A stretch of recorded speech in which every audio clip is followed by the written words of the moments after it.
হঠাৎ করে দেখলাম ওই জঙ্গলের ভিতর থেকে একটা আজীব ধরনের জানোয়ার বেরিয়ে আসে। কোরআন শরীফে বাপজি ওই জানোয়ারটার ব্যাপারে বলেছেন আল্লাহ, ওয়াইদা ওয়াকাল ক্বালু আলাইহিম আখরাজনা লাহুম দাব্বাতাম মিনাল আরদি তুকাল্লিমুহুম আন্নান নাসা কানু বিআয়াতিনা লা ইউকিনুন। আল্লাহর নবী জনাবে মুহাম্মদ রাসূলুল্লাহ সাল্লাল্লাহু তাআলা আলাইহি ওয়াসাল্লামকে ডাক দিয়ে বলেছেন, হে নবী আপনি বলে দেন 1 2 3 4 করে 15টা যখন কিয়ামতের আলামত যখন প্রকাশ হয়ে যাবে, ছোটরা বড়দেরকে শ্রদ্ধা করবে না, বড়রা ছোটদেরকে স্নেহ করবে না,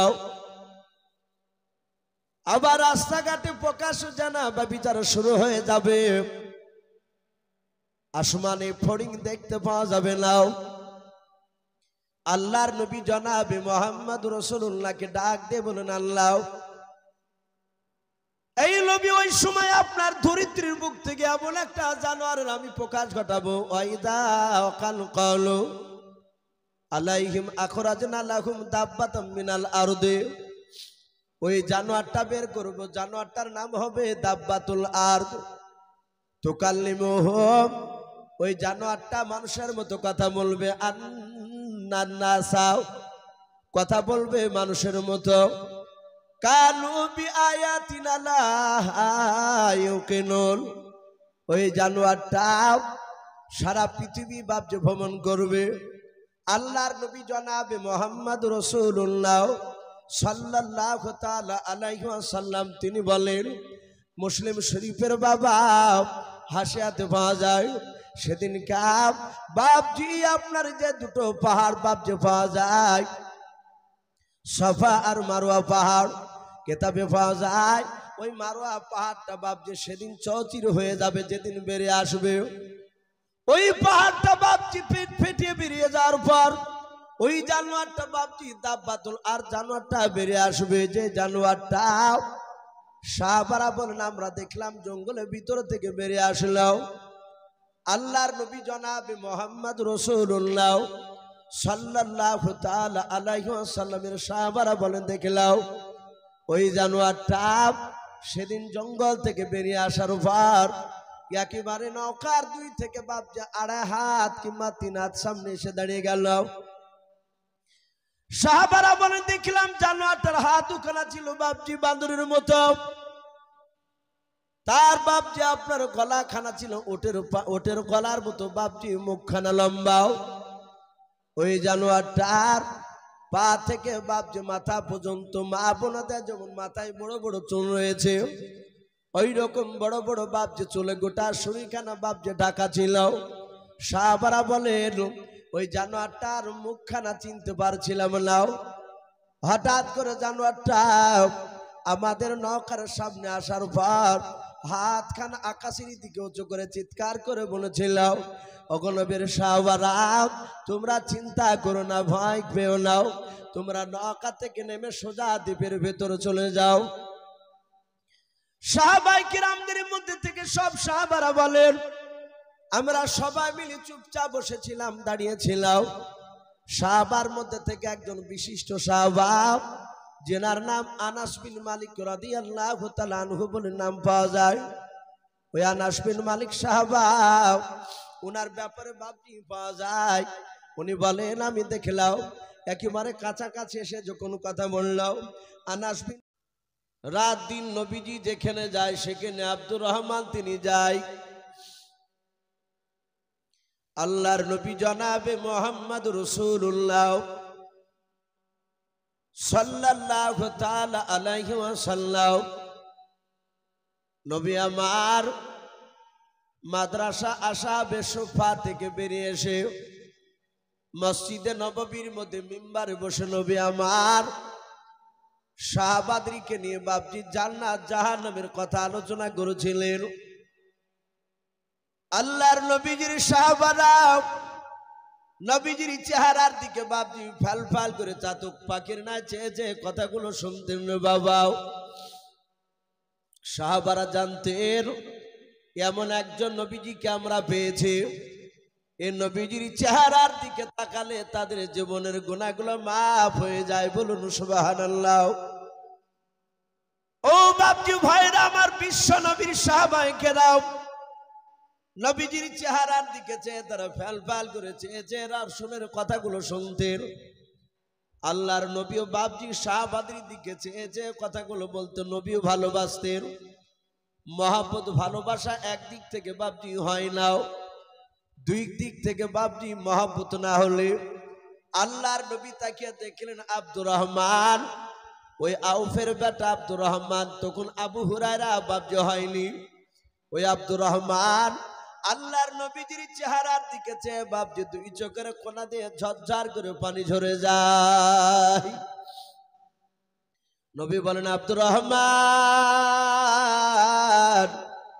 তুমি আমার দিকে চেয়ে চেয়ে কেন কান্না করেছো বলো? আব্দুর রহমান হাত দুখানা জোড় করে বললেন, নবী বেয়াদবি হলে মাফ করবেন হুজুর, আর 3 মাস ধরে আপনার কাছে পড়াশোনা করে নবী গাও, আপনার হাদিস শুনে অগনবী সকাল বেলায় শুনে বৈকাল বেলায় ওই হাদিসটার ব্যাপারে জিজ্ঞাসা করলে আমি ব্রেনে রাখতে পারি না, সব ভুলে যায়। ও নবীজি আমার একটা কথা মনে থাকে নাই, আমার বিশ্ব নবী জনাবে মুহাম্মদ রাসূলুল্লাহ সাল্লাল্লাহু তাআলা আলাইহি ওয়াসাল্লাম নবী বলেন, আব্দুর রহমান একটা হাদিসও তোমার মুখস্থ থাকে না? বলে হুজুর নাও। নবী বলেন, শাহবাব এই আব্দুর রহমান তুমি আর দূরে থেকো না, তুমি কাছে চলে এসো। আব্দুর রহমান নবীজির কাছে নামাজের কায়দায় বসে পড়লেন।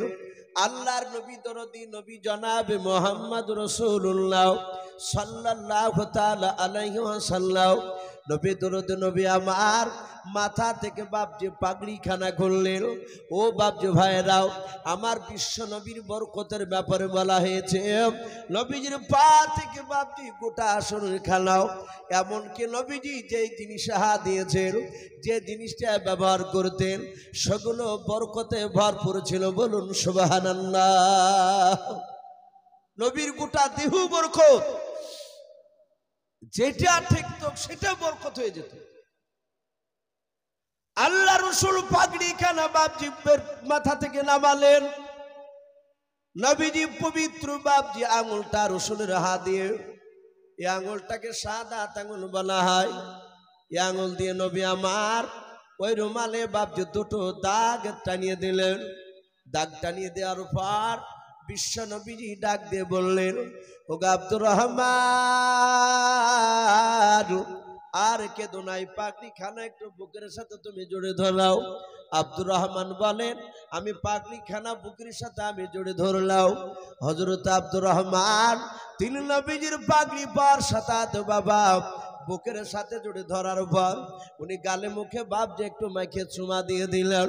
চুমা দেওয়ার পর আব্দুর রহমান বলে, রাসূলুল্লাহ আমার পাগড়ি খানা আবার নিয়ে নিলেন আমার কাছ থেকে, নবীর পাগড়ি খানাও।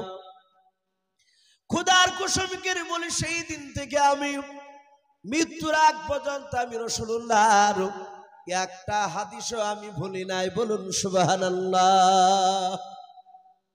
এই জন্য বাপজি বুখারী তিরমিজি নাসাই শরীফ এক কথা ৮৬ হাদিস, এই ৮৬ হাদিস বাদ দিয়েও আরো বহু হাদিসের কিতাব আছে।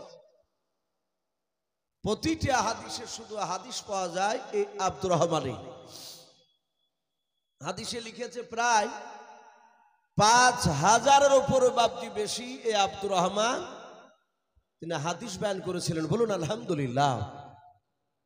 এই আব্দুর রহমানের নামটা রাসূলুল্লাহ দিয়েছিলেন। হাদিসে এসেছে তাফসীরে, এই আব্দুর রহমান তিনি বিড়ালকে ভালোবাসতেন, বিড়ালের বাচ্চা। আমরা এখানে অনেক বাপজি ভাই রয়েছি, আপনাদের হয়তো জানা থাকতে পারে, আমাদের সন্তানদের অনেকের জানা নাও থাকতে পারে। আমরা 2 চাকা 4 চাকা অনেকই গাড়ি চালাই। অনেক মুসলমান ঘরের ছেলেদেরকে দেখা যায় অমুসলিমরা, ওরা তো কোরআন হাদিস বুঝে না, ওদেরটা বাদ দিতে হবে।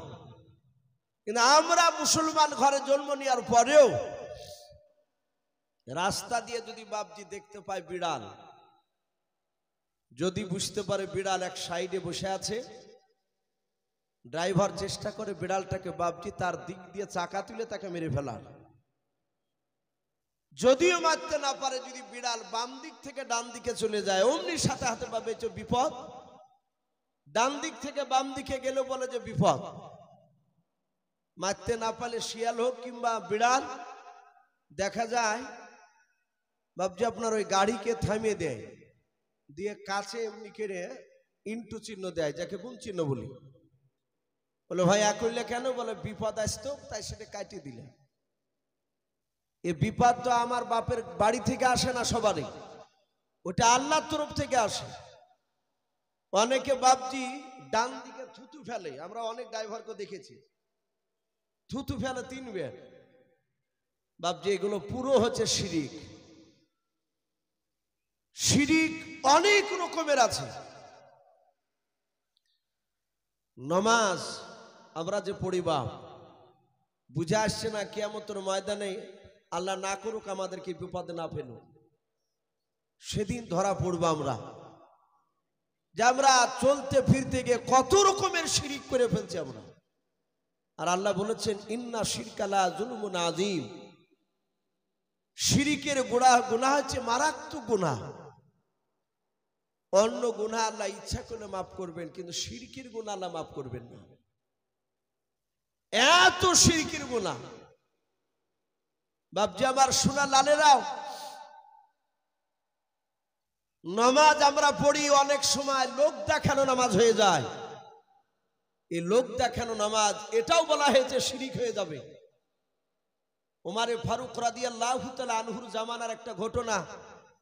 একজন সাহাবা উমর বলছেন আমি গেলাম রাসূলুল্লাহর কবর জিয়ারত করতে, দেখছি রাসূলুল্লাহর কবরের পাশে দাঁড়িয়ে এক সাহাবা রাসূলুল্লাহর বাপজি দরবারে কাঁদছে। উমর বলেন এই নবীজি দরবারে এখানে বসে বসে কাঁদছে কেন? উনি বলছেন ওগো আমিরুল মুমিনিন উমর ইবনুল খাত্তাব, আমি কাঁদছি এই কারণে আমি রাসূলের মুখ থেকে শুনেছি নামাজ যদি লোক দেখানো হয় সেটা শিরক হয়ে যাবে। আমি জানি না আল্লাহর দরবারে আমি যে নামাজ পড়ি সে নামাজগুলো আল্লাহর দরবারে কবুল হয় না লোক দেখানো হয়ে যায়। যদি লোক দেখানো হয় তাহলে তো আমি শিরকের মধ্যে পড়ে যাচ্ছি। একজন সাহাবা হয়ে ভয় করতে, কিছু মনে করবেন না বাপ, আলেম বলেন আর এমনি মানুষই বলে, আমরা বাড়িতে নামাজ পড়লে 4 রাকাত নামাজ লক্ষ্য করে দেখা যায় 2 থেকে 2.5 মিনিটে হয়ে যায়। আর ওই 4 রাকাত নামাজ মসজিদে পড়তে গেলে আমাদের 5-6 মিনিট সময় লাগে। এখানে 2 রকমের নামাজ হয় আমাদের। ইমানদার বাপজি তাদের 2 রকম হবে না, তাদের অপর ভিতর সবই এক হবে। বলুন আলহামদুলিল্লাহ। এটা হচ্ছে ইমানদারদের লক্ষণ। আমি বলছিলাম এই আব্দুর রহমান বিড়ালের বাচ্চাকে তিনি ভালোবাসতেন, এভাবে বগল করে নিয়ে বেড়াতেন। আজকে আমি যে মাদ্রাসা পড়াই ধনাইপুর উহার পড়াই, সকালবেলায় বাপজি মাদ্রাসা যাচ্ছি, একটা ছেলে বিড়ালের বাচ্চাটা অফিস ঘরে ঢুকেছে। আমাদের আরো অনেক ওলামা আছে শিক্ষকরা, তো বিড়াল ঢুকেছে আমি দেখতে পাইনি। তো ছেলেটা বলছে হুজুর একটু সরেন তো হুজুর। বলে কেন বাপ? একটা বিড়ালের বাচ্চা আছে ধরবো খাও। আরে বাপ এই বিড়াল কোথায় পালি?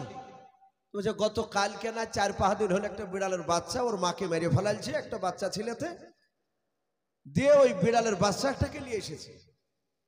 আর একটা ছেলে বলছে হুজুর আপনি তো বলেন ওই আবু হুরায়রা আব্দুর রহমানের সুন্নাত জিন্দা করছি। বলুন আলহামদুলিল্লাহ। বলে উনি বিড়াল ভালোবাসতে, তাই আমরা মাদ্রাসায় বিড়াল পুষতে লেগেছি। অথচ আমরা বাপজি বিড়ালকে খারাপ নজরে ভাবি, কুপায়া তাই মনে করি না। বিড়াল কুপায়া নয়। আল্লাহ রসুলের সাহাবা আব্দুর রহমান উনি বিড়ালকে এভাবে বগলে নিয়ে বেড়াতেন। এমন ভাবে বাপজি গায়ে ঘষ্ট লেগে লেগে বাপজি ওই বিড়ালের পশমগুলো বাপজি উঠে গিয়েছিল। আসর নামাজের সময় হয়েছে, মসজিদে নববীতে হাইয়া আলা সালাহ বিলাল আজান দিয়েছে। সাহাবাই কেরামরা বাপজি আজান শুনলে এদিক ওদিকে থাকতেন না, যার উপর আমল আপনি আমি করতে পারিনি। সাহাবা আব্দুর রহমান তিনি চলে গেলেন, যাওয়ার পর বিলালের বাচ্চাটাকে রেখে দিয়ে বাপজি বদনা থেকে পানি নিয়ে আসলেন। অজু করতে লাগলে রাসূলুল্লাহ মসজিদে নববীর দরজায় তিনি বসে, নবীজি বসে বসে দেখছে আব্দুর রহমানের অজু করা। বিলালের বাচ্চা পাশে রেখেছে, যখনই বাপজি দুই হাতকে ধুলেন কবজি পর্যন্ত, যেবা আমরা ধুই, আর বিলালের বাচ্চাটা পিপাসিত অবস্থায় ছিল, পানি পান করতে যাচ্ছে, হাত দিয়ে বাপজি এইভাবে সরে দিছে, আবার পান করতে যাচ্ছে, আবার সরে দিচ্ছে। এইভাবে কেতাবে লিখেছে প্রায় কহিনা পর্যন্ত হাত ধুয়ে ফেলালছেন উনি, ওই আব্দুর রহমান। রাসূলুল্লাহ তখনও বাপজি কিছু বলেন না।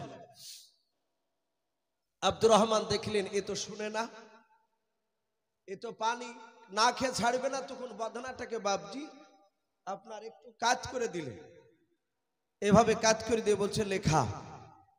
এই জাহাতে বাপজি লেখা বলিয়েছে, আর বিড়ালের বাচ্চাটা তৃপ্তি সহকারে পানি পান করলো। বিশ্ব রসুল পেছন দিক থেকে মুচকে মুচকে হাসছে, আর আল্লাহ বলেছেন আমার রসুল যার উপরে খুশি হয়ে যায়, এই যে মুচকে হাসি, এটা খুশির লক্ষণ না বেজারের লক্ষণ? কথা বলে খুশির লক্ষণ। নবীজি মুচকে হাসি দিয়ে বলেন, এই আবু হুরায়রা, রসুলের ভাষা ছিল আরবি, কোরআন আরবি, নবীজি আরবিতে বলেন, এই বিড়ালের বাপ আবু হুরায়রা। এটা যদি বাংলা ভাষা হতো নবীর, তাহলে নবী আবু হুরায়রা বলতেন না, এই বিড়ালের বাপ তাই বলতেন। সারা পৃথিবীর উলামে কেরাম, মুহাদ্দিসিনে কেরাম, শাইখেনে কেরাম, হুফাইজিনে কেরাম, মুকারিনে কেরাম, সবাই বাপজি দেখেন আপনার পরে ওয়ান আবি হুরায়রা তা ক্বালা নবী সাল্লাল্লাহু আলাইহি ওয়াসাল্লাম। কেউ বাপজি কাটাতে পারে না।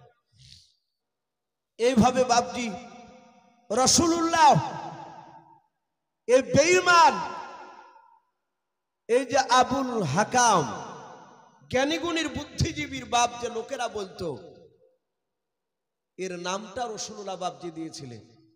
নবীজি এমনি এমনি দেয়নি, এর উপরে তো রাসূলুল্লাহ খুশি হয়ে দিয়েছিলেন আবু হুরায়রার উপরে।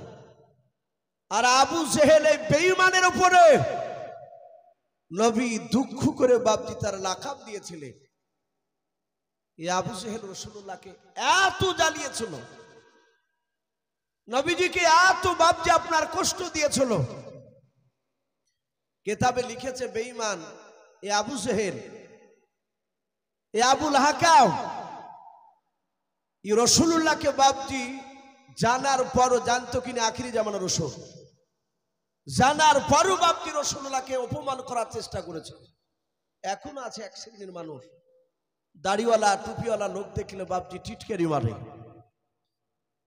খামাখায় বাপজি রাস্তা দিয়ে চলে গেল অনেক টিটকারি মারে। আল্লাহ রাসূল বলেছে সবর করো, আজ ওরা টিটকারি মারছে, কিয়ামতের ময়দানে ওরা বুঝবে টিটকারি মারার পরিণাম কি হবে। তা এই বেঈমান আবু জেহেল তার অর্ধাঙ্গিনী বিবিকে ডেকে বলল, বিবি একটু দেখধিনি বাড়ির বাইরে কেউ আছে কিনা। তার বিবি বাড়ির বাইরে দেখলো কেউ নেই। আবু জেহেলের স্ত্রী এসে বলল, ওগো স্বামী কেউ নাই গো বাড়ির আশপাশে, কেউ নাই বলে না। বলে বিবি দরজা লাগিয়ে দাও, দরজা লাগিয়ে দিল।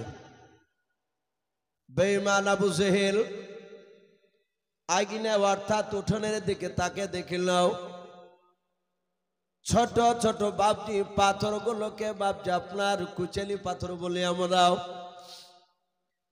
ওই কয়েকটা পাথরকে বেঈমান আবু জেহেল বাপজি হাতে তালুতে তুলে নিল, বাম হাত থেকে ডান হাতের ভিতর নিল, নেয়ার পর এইভাবে মোট বাঁধার পর পাঞ্জাবির পকেটে বেঈমান আবু জেহেল ভরে নিল। ভরে নেওয়ার পর আমার বিশ্ব নবী কোথায় আছে? আবু জেহেল লোককে জিজ্ঞাসা করতে লাগলো। লোকেরা বলল সামনে দিকে চলে যাও।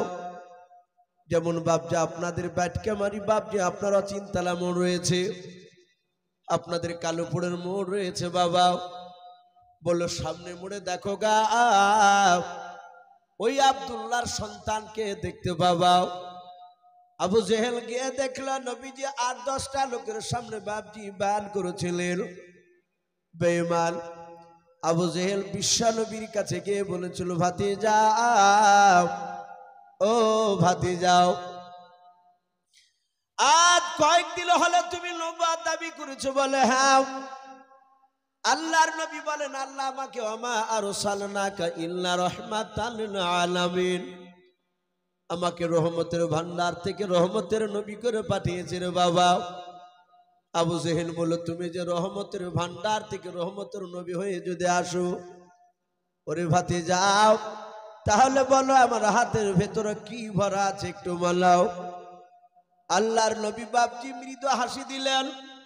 আল্লাহর নবীর এত সুন্দর বাপজি ব্যবহার ছিল, আল্লাহর নবীর বাপজি মুচকে হাসি দেখে বাবা আবু জেহেলের দিলটা বাপজি তখনও বাপজি নরম হলো না। আবু জেহেল বলল ভাতিজা আমার হাতের ভেতর কি আছে তোমাকে বলা লাগবে। আল্লাহর নবী বলেন চাচা আমি কি মুখ দিয়ে বলবো না, আপনার হাতে আছে ওটাই সাক্ষী দিবে আমি কে। ও চাচা আপনি তো আমাকে নবী বলে এখনো মানেন না, বলে নাও। আবু জেহেল বলল ভাতিজা আমার হাতে যা আছে তাতে সাক্ষী দিবে, বলে হ্যাঁ। আবু জেহেল বলে দেখি তিনি কথা বলে কি নাও। বলে ভাতিজা দেখি বল আমার হাতের ভিতর থেকে কথা বলে কি নাও। যাহাতে বাপজি রাসূলুল্লাহ ইশারা করলেন, সঙ্গে সঙ্গে আল্লাহর হুকুমে বাবা পাথর পড়তে লাগলো কলমা লা ইলাহা ইল্লাল্লাহ। একটু মহব্বতে পড়ে নি লা ইলাহা ইল্লাল্লাহ লা ইলাহা ইল্লাল্লাহ তৌহিদ কা ডঙ্কা आलम में तौहीद का डंका आलम में बजा दे व कमले अला आगन हक ला इलाहा इल्लल्लाह একটু मोहब्बत পড়ে নি লা ইলাহা লা ইলাহা ইল্লাল্লাহ মুহাম্মাদুর রাসূলুল্লাহ সাল্লাল্লাহু তাআলা আলাইহি ওয়াসাল্লাম। যাহাতে বাপকে কলেমা পড়ার কথা বললেন। আর বেঈমান আবু জেহেল বলল ভাতিজা তুমি সত্যি বড় জাদুকর, তুমি আমার এই হাতের পাথরটা তো জাদু করে দিয়েছো। রাসূল বললেন চাচা আমি জাদুকর নয়। আমার বিশ্ব নবীর বিরুদ্ধে বাপজি সেখান থেকে রেগে চলে গেল। রাত্রিবেলায় আবু জেহেল, উদবা, সাইবা আর আবু সুফিয়ান আর আরেকটা নেতা ছিল আবুল আহাব, নবীজির আপন চাচা। এই আবুল আহাব লোকটা, আবু জেহেল রাসূলুল্লাহর আপন চাচা ছিল না, তার প্রতিবেশী চাচা। আমরা স্বাভাবিকভাবে দেখতে পাই দেশের বাপজি বাড়ির যদি সূত্র যদি আপনার কাছের লোক যদি ওই সূত্রর সাথে না থাকে আপনাকে টপাকিরে ক্ষতি করতে পারবে না। আর বাহিরকে আর সূত্র দুশ্মন নিজের লোক বাহিরকে লোকের সাথে সাথ দিলে তাড়াতাড়ি ক্ষতি করে ফেলবে। আবুল আহাব রাসূলুল্লাহর আপন চাচা, সেও নবীজিকে বাপজি মারার জন্য রাত্রিবেলা মিটিংয়ে গেছে। আমার রাসূলের আপন চাচাও। আমরা জানি যে বিশ্ব নবীজির বাপজি আব্বারা টোটাল ভাই ছিল 10টা। কটা বললাম বাপ? 10টা। সবাই ইমানদার ছিল না। নবীর কিছু চাচা ছিল ইমানদার আর কিছু চাচা ছিল বেঈমান। যারা ইমানদার ছিল তার মধ্যে থেকে বাপজি একটা চাচার নাম ছিল আব্বাস রাদিয়াল্লাহু তাআলা আনহু। নবীজি আর আরেকটা চাচা ইমানদার ছিল, তার নাম ছিল আমির হামজা। রাদিয়াল্লাহু তাআলা আনহু, তিনি প্রথমে রসুলকে মানতেন না। রসুলের বাপজি যে দুশমন করত, নবীকে মানত না, এই আবু লাহাব ছিল বাপজি প্রকাশ্য দুশমন। আবু লাহাব বেঈমান, একবার ওপেন বিরোধিতা করত। নবীর আরেকটা চাচা ছিল, তার নাম ছিল আবু তলিব। এই লোকটা জান্নাতি না জাহান্নামী? বাপ আবু তলিব জাহান্নামী। জাহান্নামী মানে রসুলকে মানেনি, মানলে তো জাহান্নামী হতো না। কিন্তু বাপজি কেতাবে লিখেছে আবু তালিব নবীকে মানতো না, এটা ঠিক, কিন্তু রসুলকে ভালোবাসতো। তাহলে এই ভালোবাসার মধ্যে বাপজি এই দুশমনের মধ্যে পার্থক্য আছে। নবীজি পবিত্র জবানে রসুলুল্লাহ তিনি বলেছেন তার চাচা আবু তালেবের জন্য, হে জগতের মানুষ, আমার চাচা আবু তালিব এত ভালোবাসতেন আমাকে, সারা পৃথিবীর মধ্যে আবু বকর বাদ দিয়ে সারা পৃথিবীর সব মানুষের ভালোবাসা যদি এক পাল্লায় হয়, আর আমার এই চাচা আবু তালিবের ভালোবাসা অপর পাল্লায় হলে আমার চাচা আবু তালিবের পাল্লা ভারী হয়ে যাবে। বলুন সুবহানাল্লাহ।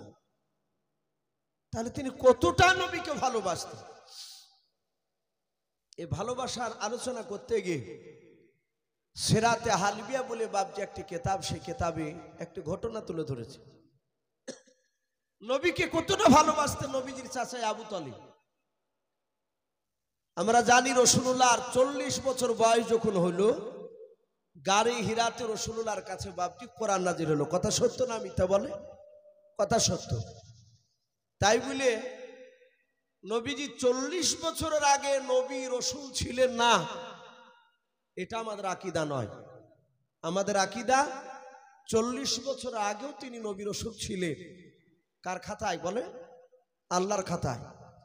কিন্তু মক্কার লোকেরা তিনারা জানতেন না যে ইনি আখিরি জামানার রসুল, নবুয়তটা প্রকাশ হয়নি। কিন্তু নবীজির চালচলন কথাবার্তা দেখে অনেক জ্ঞানীগুলো লোকরা ভাবতেন ইনি রসুল হতে পারে। তো নবী যখন 40 বছর বাপজি কোরআন নাজিল হলো, সর্বপ্রথম তখন তো নবী জিবরিলকে দেখেনি।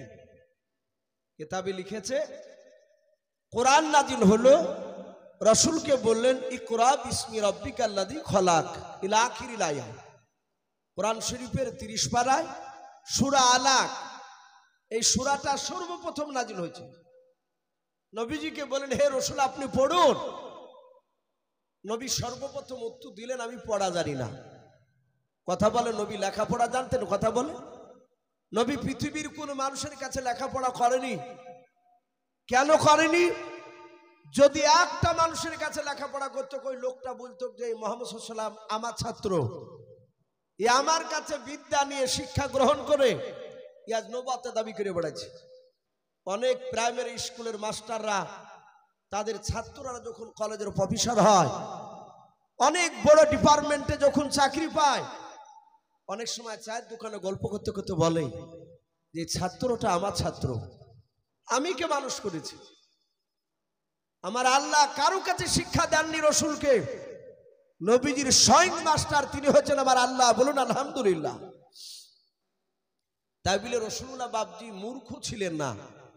কেউ যদি বলে নবী মূর্খ ছিলেন, তার ইমানটা নষ্ট হয়ে যাবে। সারা পৃথিবীর মধ্যে রসুলের ওপর দিয়ে জ্ঞানীগুণী মানুষ আর পৃথিবীতে কেউ নাই। বলুন আলহামদুলিল্লাহ। আমরা জানি পায়খানা ফিরতে গেলে বাপজি ডান পায়ে ভর দিতে হয় না বাম পায়ে? একটু কথা বলে অনেকে জানেন না, খাস করে তাবলিগ ভাইরা এসব বিষয় ভালো বলতে পারে। বাম পায়ে বাপজি ভর দিয়ে পায়খানা পেশাব করতে হয়। এটা রাসূলুল্লাহ বলেছেন আজ ১৫০০ বছর আগে, যে বাথরুমে গেলে বাম পায়ে ভর দিয়ে পেশাব পায়খানা করবা। আজ বিজ্ঞানরা তারা গবেষণা করে বলছে একটা মানুষ কন্টিনিউ ভাবে যদি সে বাম দিকের পায়ে ভর দিয়ে পেশাব পায়খানা করে, সেই লোকটার জীবনে অ্যাপেন্ডিসাইড হবে না। বলুন আলহামদুলিল্লাহ।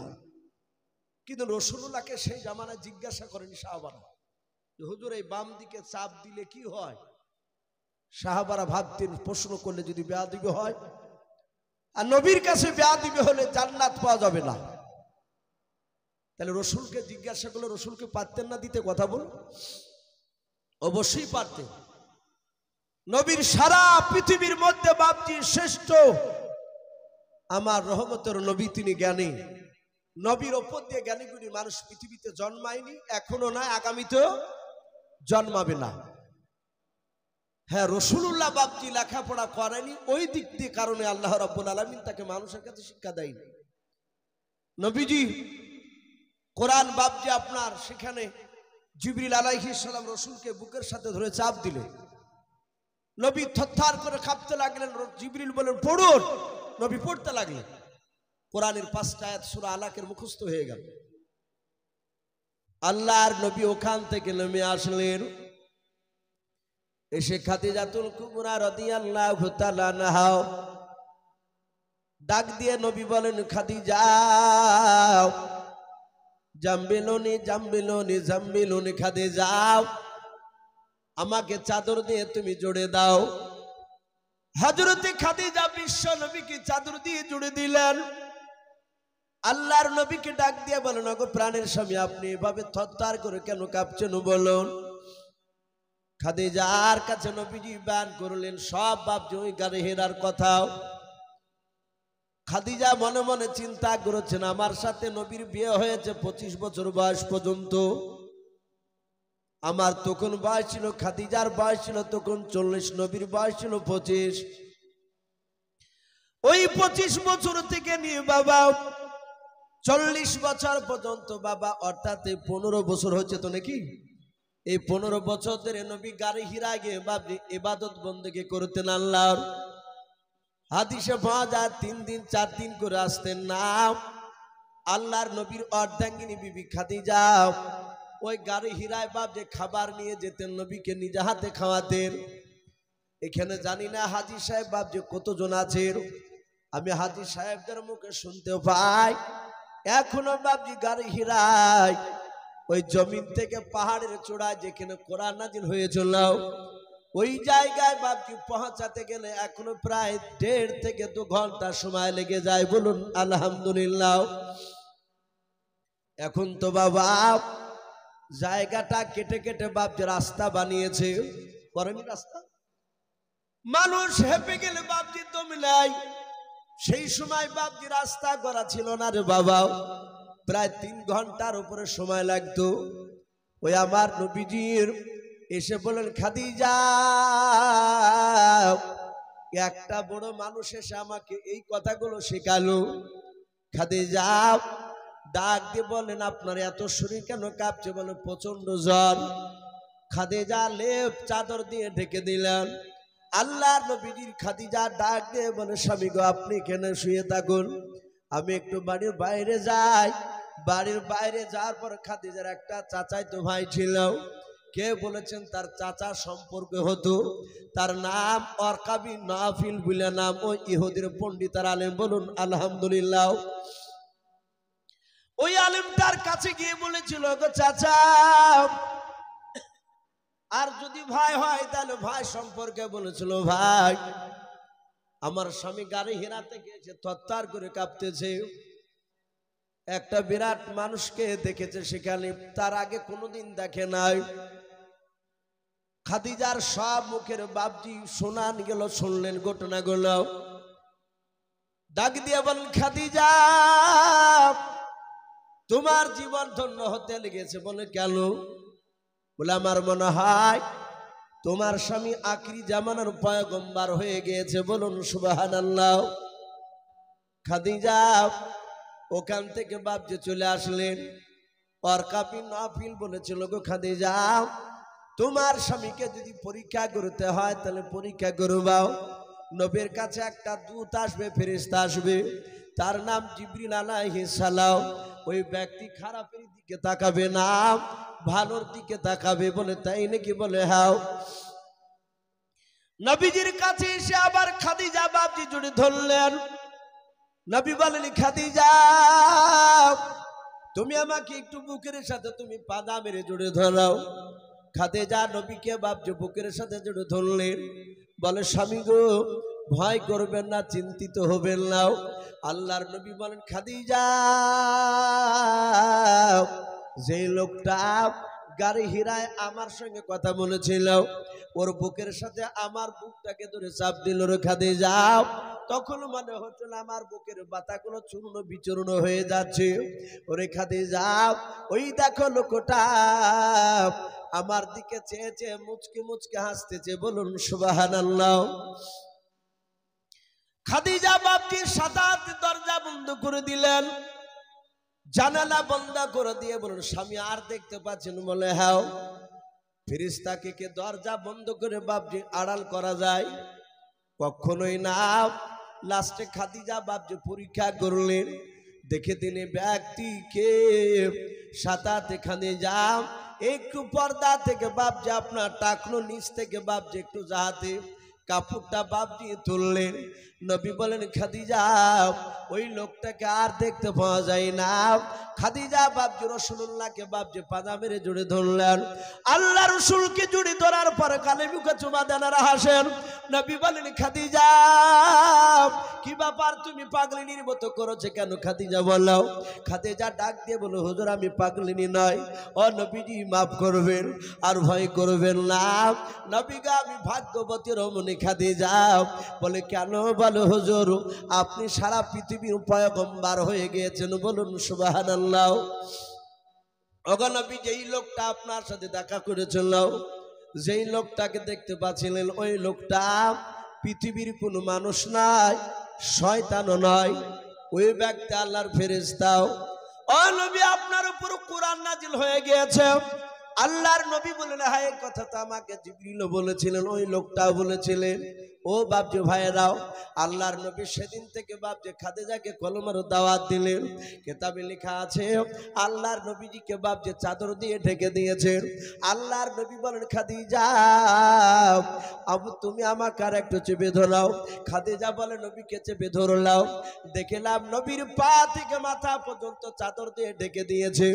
নবী আমার চাদরের ভিতর থেকে গুনগুন করে কান্না করে। আল্লাহর নবীর অর্ধাঙ্গিনী বিবি খাদিজাও ডাক দিয়ে বলেন ওগো প্রাণের স্বামী আপনি এখন কেন কাঁদছেন বলেন? নবী বলেন খাদিজা, ও খাদিজা শুনে নাও, আমাকে আল্লাহ নবুয়ত দান করে দিয়েছে বলে হ্যাঁ। খাদিজা রে, নবুয়তের দাবি আমার উপর চলে এসেছে, নবুয়তের দায়িত্ব দিয়েছে খাদিজা। আমি কার কাছে কলমার দাঁত দিব, আমাকে কে নবী বলে মানবে বলো? হযরত খাদিজা আস্তে করে বলছেন নবী চিন্তা করবেন না, কে মানলো আর না মানলো, ও আমার রাসূল শুনে নাও। আপনার অর্ধাঙ্গিনী বিবি খাদিজা সর্বপ্রথম আপনাকে আমি নবী বলে মেনে নিলাম, বলুন সুবহানাল্লাহ। নবীজির বিবি খাদিজা বলেন আমি কলমা পড়ে নিলাম। নবী আমার চাদরখানা বাপজি টান মেরে ফেলে দিয়াও। আল্লাহর নবী বাপজি দৌড়াতে লাগলেন আবু জেহেলের কাছে কলমার দাওয়াত দিতে, উতবা সাইবার কাছে কলমার দাওয়াত দিতে। বাবা এভাবে মক্কার অলিগলিতে বাপজি দাওয়াত দিতে বেরে পড়লেন। নবীজির বিরোধিতা বাপজি শুরু হয়ে গেল। আল্লাহর নবীকে সবাই আল আমিন বলে ডাকতো। নবী যতদিন নামাজের কথা বলেন না, আল্লাহর নবীজি যতদিন বাপজি তাবলীগ করেন নাই রে বাবা, হক কথা আল্লাহ রাসূল যখন বলতে লাগলেন, নবী আল্লাহর দিকে যখন ডাকতে লাগলেন, মক্কার ছোট বড় সবাই বাপজি নবীর বিরোধিতা শুরু করে দিল। আল্লাহ রাসূলকে আল আমিন বলে ডাকেন নাই। আল্লাহর নবীর এইভাবে বাপজি কলমার দাওয়াত দিতে দিতে দিতে দিতে দিতে দিতে দিতে বাবা 14 দিন চলতেছে। সেই সময় নবী মক্কা নগরে কলমার দাওয়াত নিয়ে গিয়েছে বাবা। 8-9টা লোককে কলমার কথা শোনাছিলেন। তারা একেবারে গরিব মানুষ, তারা সবাই নবীর কথাগুলো শুনছিলেন। আর ওই সময় উতবা সাইবা আর আবু সুফিয়ান, তখন আবু সুফিয়ান বাপজি ঈমান আনে না নাই। এই আবু সুফিয়ান আর আবু জেহেল বাপজি যাওয়ার পর আল্লাহ রাসূলের কাছে গিয়া নবীকে ডাক দিয়ে বলেছিল মা মরা ছিলেন মুহাম্মদ, বলুন সাল্লাল্লাহু তাআলা আলাইহি ওয়াসাল্লাম, তোকে আমরা গতকালকে বারণ করেছিলাম বাপের বিরুদ্ধে কথা বলবি না। আমাদের বাপ দাদার আমলে যা করে এসেছে তাই করবে, এগুলো বাদ দেব না। আমাদের বাপ দাদার বিরুদ্ধে কথা বলবি না, নতুন কলমার দাঁত দিবি না। যাহাতে বাপ যে কথা বললাম, নবী বাদ দিয়ে বলেন, চাচা আমি তো কোনো অন্যায় করি নাই, জাহান্নাম থেকে মানুষ কিভাবে জান্নাতে যাবে, ওই কথাটা একটু শোনাতে এসেছিলাম। আর সঙ্গে সঙ্গে আবু জেহেল বাপকে দাদাগিরি দেখে দিলাম। এত বড় বেয়াদব শয়তান জানোয়ার আবু জেহেল, নবীর গলায় ধাক্কা দিয়ে রসুলকে বাপজি ধাক্কা মেরে ফেলে দিল। নবী আমার হুড়মুড় করে বাপজি মাটিতে পড়ে গেলেন। নবীজির বাপজি আপনার কপালটা পাথর লেগে কপালটা ফেটে গেল বাবা। আল্লাহ রসুল বাপজি হাত জোড় করে বলে, চাচা আমি তো আপনাদের কোনো আল্লাহ করি না গো, চাচা আমাকে আর মারবেন নাও। আবু জেহেল না বাপজি শুনলো নাও। ও বাপজি ভাইরাও, যাদের ইমান থাকবে না রে বাবা, ইউটিউবে ফেসবুকে দেখা যায় অনেক জায়গায় বাপজি ভারতবর্ষের মাটিতে বাবা অনেক দাড়িওয়ালা বাপজিকে ধরে বাপজি দাড়ি কাঁচি দিয়ে ধরে কেটে দিছে। নামাজ পড়তে গিয়েছে এক শ্রেণীর বেঈমান লাথি মেরে বাপজি এই কাঁধে লাথি মেরে ফেলে দিয়েছে। ও বাপজি এমন ভাবে মারছে বয়স্ক লোকদেরকে, আর হাত জোড় করে বলে বাবা মেরো না, কিন্তু তাদের দিলে বাপজি রহম হয় না। এইভাবে বিশ্ব নবীকে বাপজি আবু জেহেলরা মারত। নবীজির গলায় ধাক্কা দিয়ে ফেলে দিল। আল্লাহর নবীর কপাল কেন বাপজি পাথর থেকে বাপজি লেগে ফেটে গেল, 2-4 ফোঁটা রক্ত পড়ে গেল। নবীকে আবু জেহেল বলল, বাবা আগামীকাল যদি কলমার দাওয়াত দেওয়া বন্ধ না করো রে বাবা, তোমাকে আমরা মারতে বাধ্য হবে এর চেয়ে বেশি। এই কাল থেকে যেন আর কথা বলবি না, আমরা বাপ দাদার আমল থেকে যা করিয়ে আসছি তা করিয়ে যাব। আল্লাহ রসুলকে গলায় ধাক্কা দিয়ে আবার বের করে দিল। ওই সময় বেঈমান আবু জেহেল বাপজি ওই জায়গাতে দাঁড়িয়ে ছিল। আর নবীর আপন চাচা বাবা সেই আবু তালিব উনি যাচ্ছিলেন, আবু জেহেলকে দেখে ডাক দিয়ে বলেছিল, আবু জেহেল ভাই কি ব্যাপার, নেতাগুলো এক জায়গায় দেখা যাচ্ছে? বলে হ্যাঁ। আবু জেহেলের মনটা ভারী। নবী বলেন, নবীর চাচা আবু তালিব বলেন, ওগো ভাই আবু জেহেল মনক্ষণ অবস্থায় দাঁড়িয়ে আছে কেন, চরম চিন্তিত দেখা যায়। ডাক দিয়ে বলেছিল, হ্যাঁ ভাই তুমি কি জানো না তোমার ভাতিজা আজ 14 দিন ধরে আমাদের বাপ দাদার বিরুদ্ধে কথা বলে। এই তুমি জানো না সব খবর? রসুলের চাচা বলে, আমি জানি, আমি তো তাকে মানি নাই। বলে তাকে মানো না? বলে না। বলে কি করো তুমি? বলে আমি আমার বাপ দাদা ধর্মের উপরে ঈমান অটুট, আমার বাপ দাদার উপরে আছে, ঈমান নিয়ে আছে। আমি জানি সে নতুন কলেমার দাওয়াত দিয়ে বেড়াচ্ছে এতটুকু। আবু জেহেল বললে, আবু তালিব শুধু তোমার ভাতিজা বলে কিছু বলি নাই, আগামী কাল থেকে যেন তোমার ভাতিজা কলেমার দাওয়াত না দেয়, যদি দেয় তাহলে তোমার ভাতিজাকে প্রকাশ্য লোকের সামনে আবার ধরে মারব। আমার বিশ্ব নবীর চাচার চোখে পানি চলে আসলো। আবু জেহেল কাকে মারতে চাইল বা? কার নাম করলে? আল্লাহ রসুলকে ডাক দিয়ে বলল, শুনে নাও, এই তোমার ভাতিজাকে মারব। আবু তালিবের মনে হচ্ছে আসমান থেকে আসমান খসে পড়ে যে ওর গায়ের উপরে, তার ভাতিজাকে মারব বলেছে। আবু তালিব বলে, চিন্তা করো না, আমাকে অভিভাবক বলে মানে, আমি আজ রাত্রিবেলায় গিয়ে আমার ভাতিজাকে বারণ করলে আশা করি আর কলমা দাওয়াত দিবে না। ভালো ভাই আবু তালিব ওটা যেন হয়, কারণ আবু জেহেল যেমন এক গোত্রের নেতা, অনুরূপ ভাবে এই আবু তালিবও কুরাইশ বংশের বড় নেতা, বড় নেতা, শক্তিশালীও ছিলেন। হযরতে এই আবু তালিব বলল, ভাই চিন্তা না, আমি বারণ করবো আজকে। আবু জেহেল বলে, আবু তালিব যদি তোমার ভাতিজা আমাদের বাপদাদার বিরুদ্ধে কথা না বলে, তাহলে তোমার ভাতিজাকে 3টে পুরস্কার দিব। নবীজি বলেন, নবী চাচা বলেন কি কি? বলে 1 নম্বর, গোটা মক্কা নয় আরবের মধ্যে উচ্চ সম্মানের অধিকারী করব। 1 নম্বর সম্মানী ব্যক্তি তোমার ভাতিজা হবে। 2 নাম্বার 200টা উট দিব। 3 নাম্বার, মক্কা নগরে আমাদের খাজুর বাগান যেটা চাইবে সেটাই তাকে দেওয়া হবে, তার বিনিময়ে টাকা লাগবে না। হে আবু তালিব, 3টে জিনিস পেয়ে গেলে বলো তার জীবনে কি দরকার আছে? বলার কিছু নেই, ওগুলা হয়ে গেলেই তো বিরাট ব্যাপার। আমরা স্বাভাবিক মানুষ ভাবছি একটা বড় দোকান ব্যবসা যদি চলে, 10 বিঘা জমি হয়ে গেলি আমরা বিরাট কিছু মনে করি যে আমাদের আর দরকার নাই। কিন্তু আবু তালিব বললে আর অসুবিধা নাই, 200টা উট, বড় খাজুরের বাগান আর উচ্চ সম্মানের অধিকারী, 3টে তো দামি জিনিস দিচ্ছ। আজই যে বলবো, আল্লাহর নবীজি মক্কা নগর থেকে কলমার দাওয়াত দিয়ে বাড়ি গিয়েছেন। আবু তালিব বাড়িতে যাওয়ার পর তার অর্ধাঙ্গিনী বিবিকে ডাক দিয়ে বলেছিল, ওগো আমার বিবি শুনে নাও, একটা বাসনে 2টো মানুষের মতো খাবার খোলো আজকে।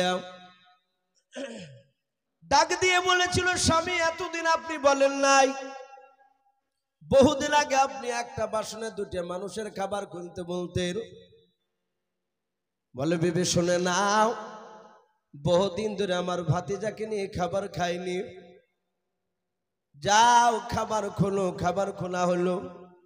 আল্লাহর নবীজিকে ডাক দিলেন, ভাতিজা তুমি আমার ঘরে এসো। আল্লাহ রসুল এসে বললেন, চাচাজি ডাকলেন? বলে হ্যাঁ বাবা।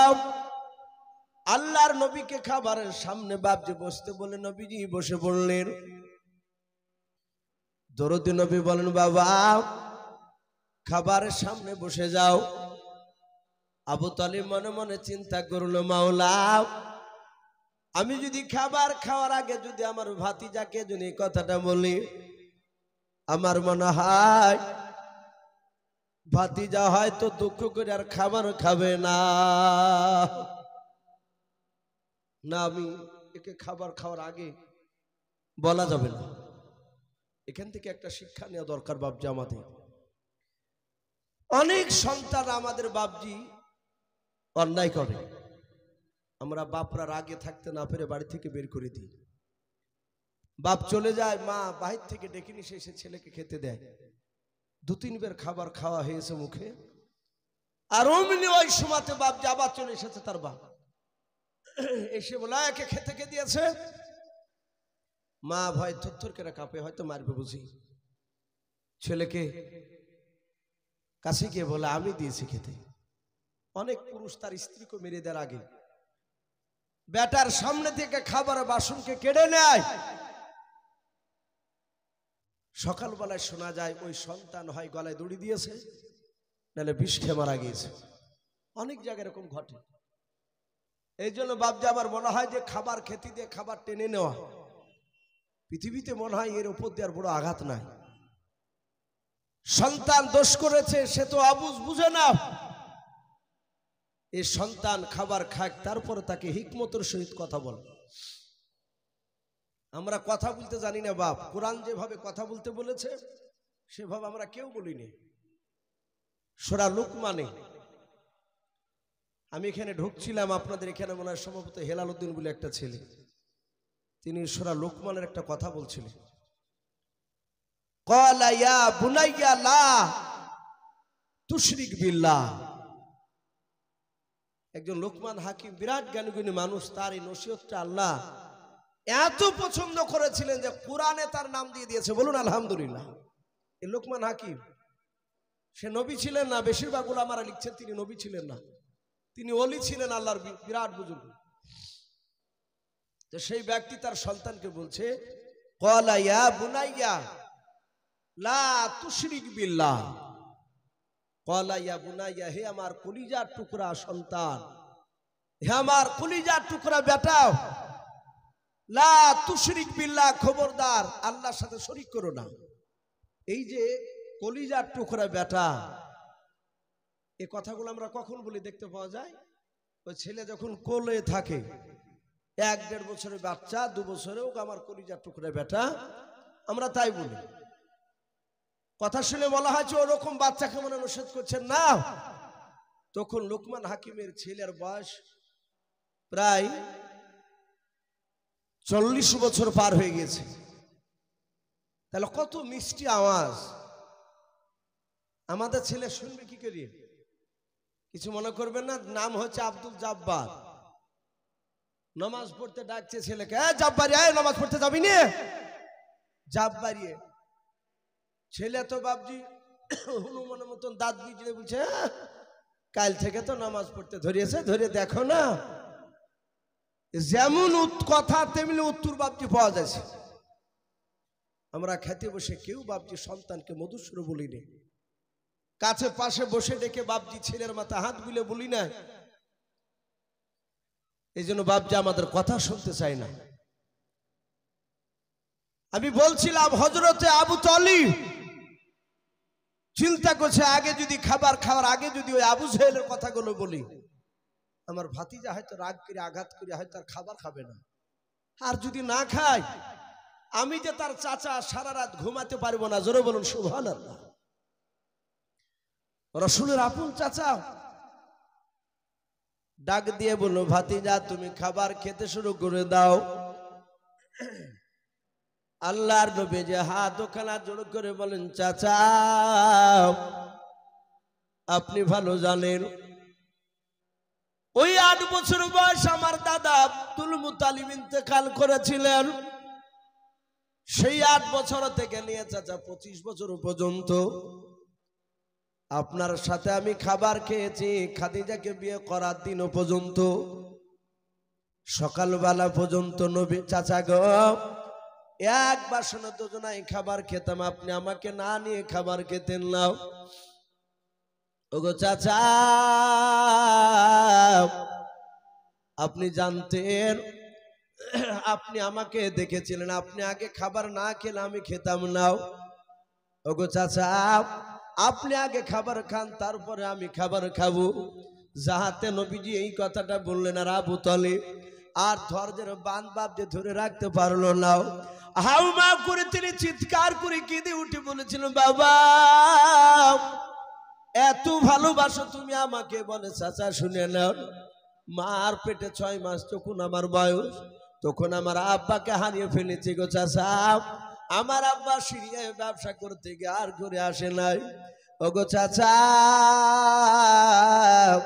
আব্বার চেয়ে বেশি আপনাকে ভালোবাসি। চাচা গো, নিজের জানের চেয়ে আপনাকে বেশি ভালোবাসে, চিন্তা করবেন না, খাবার খান। আবু তালিব বলেছিল, বাবা আর না বলে থাকতে পারলাম না। ওরে বেটা, দিনের বেলা কি আবু জেহেলের সাথে তোমার দেখা হয়েছিল মক্কার কোন রাস্তায়? বলে হ্যাঁ চাচা। বলে দেখা হয়েছিল। ওগো চাচা, একটু তাকে দেখুন আমার কপালটা কি অবস্থা করেছে। আবু জেহেল আমাকে ধাক্কা দিয়ে ফেলে দিলাম। ও চাচা, পাথর লেগে কপালটা ফেটে গেল। আল্লাহর নবীর চাচা আবু তালিব বাপ যে সহ্য করতে পারলেন না, উনি কপালে চুমা দিয়ে বলল, ভাতিজারে আবু জেহেল এইভাবে মেরেছে তোমাকে? বলে হ্যাঁ। আল্লাহর নবীজিকে ডাক দিয়ে বলে, বাবা তুমি চলে যাও পর ওই আবু জেহেলের সাথে আমার দেখা হয়েছিল। আবু জেহেলরা চোখগুলো মোটা মোটা করে বলেছিল, আবু তালিব ভাই তোমার ভাতিজা যেন আগামী কাল থেকে যেন কলমার দাওয়াত না দেয়। এই ভাতিজা, আমি আবু জেহেলদের চেহারার দিকে চেয়ে দেখেছি, ওরাও তোমাকে মারবে আগামীকাল। রে বাবা, তোমাকে মারলে আমি সহ্য করতে পারবো না। ওরে বাবা,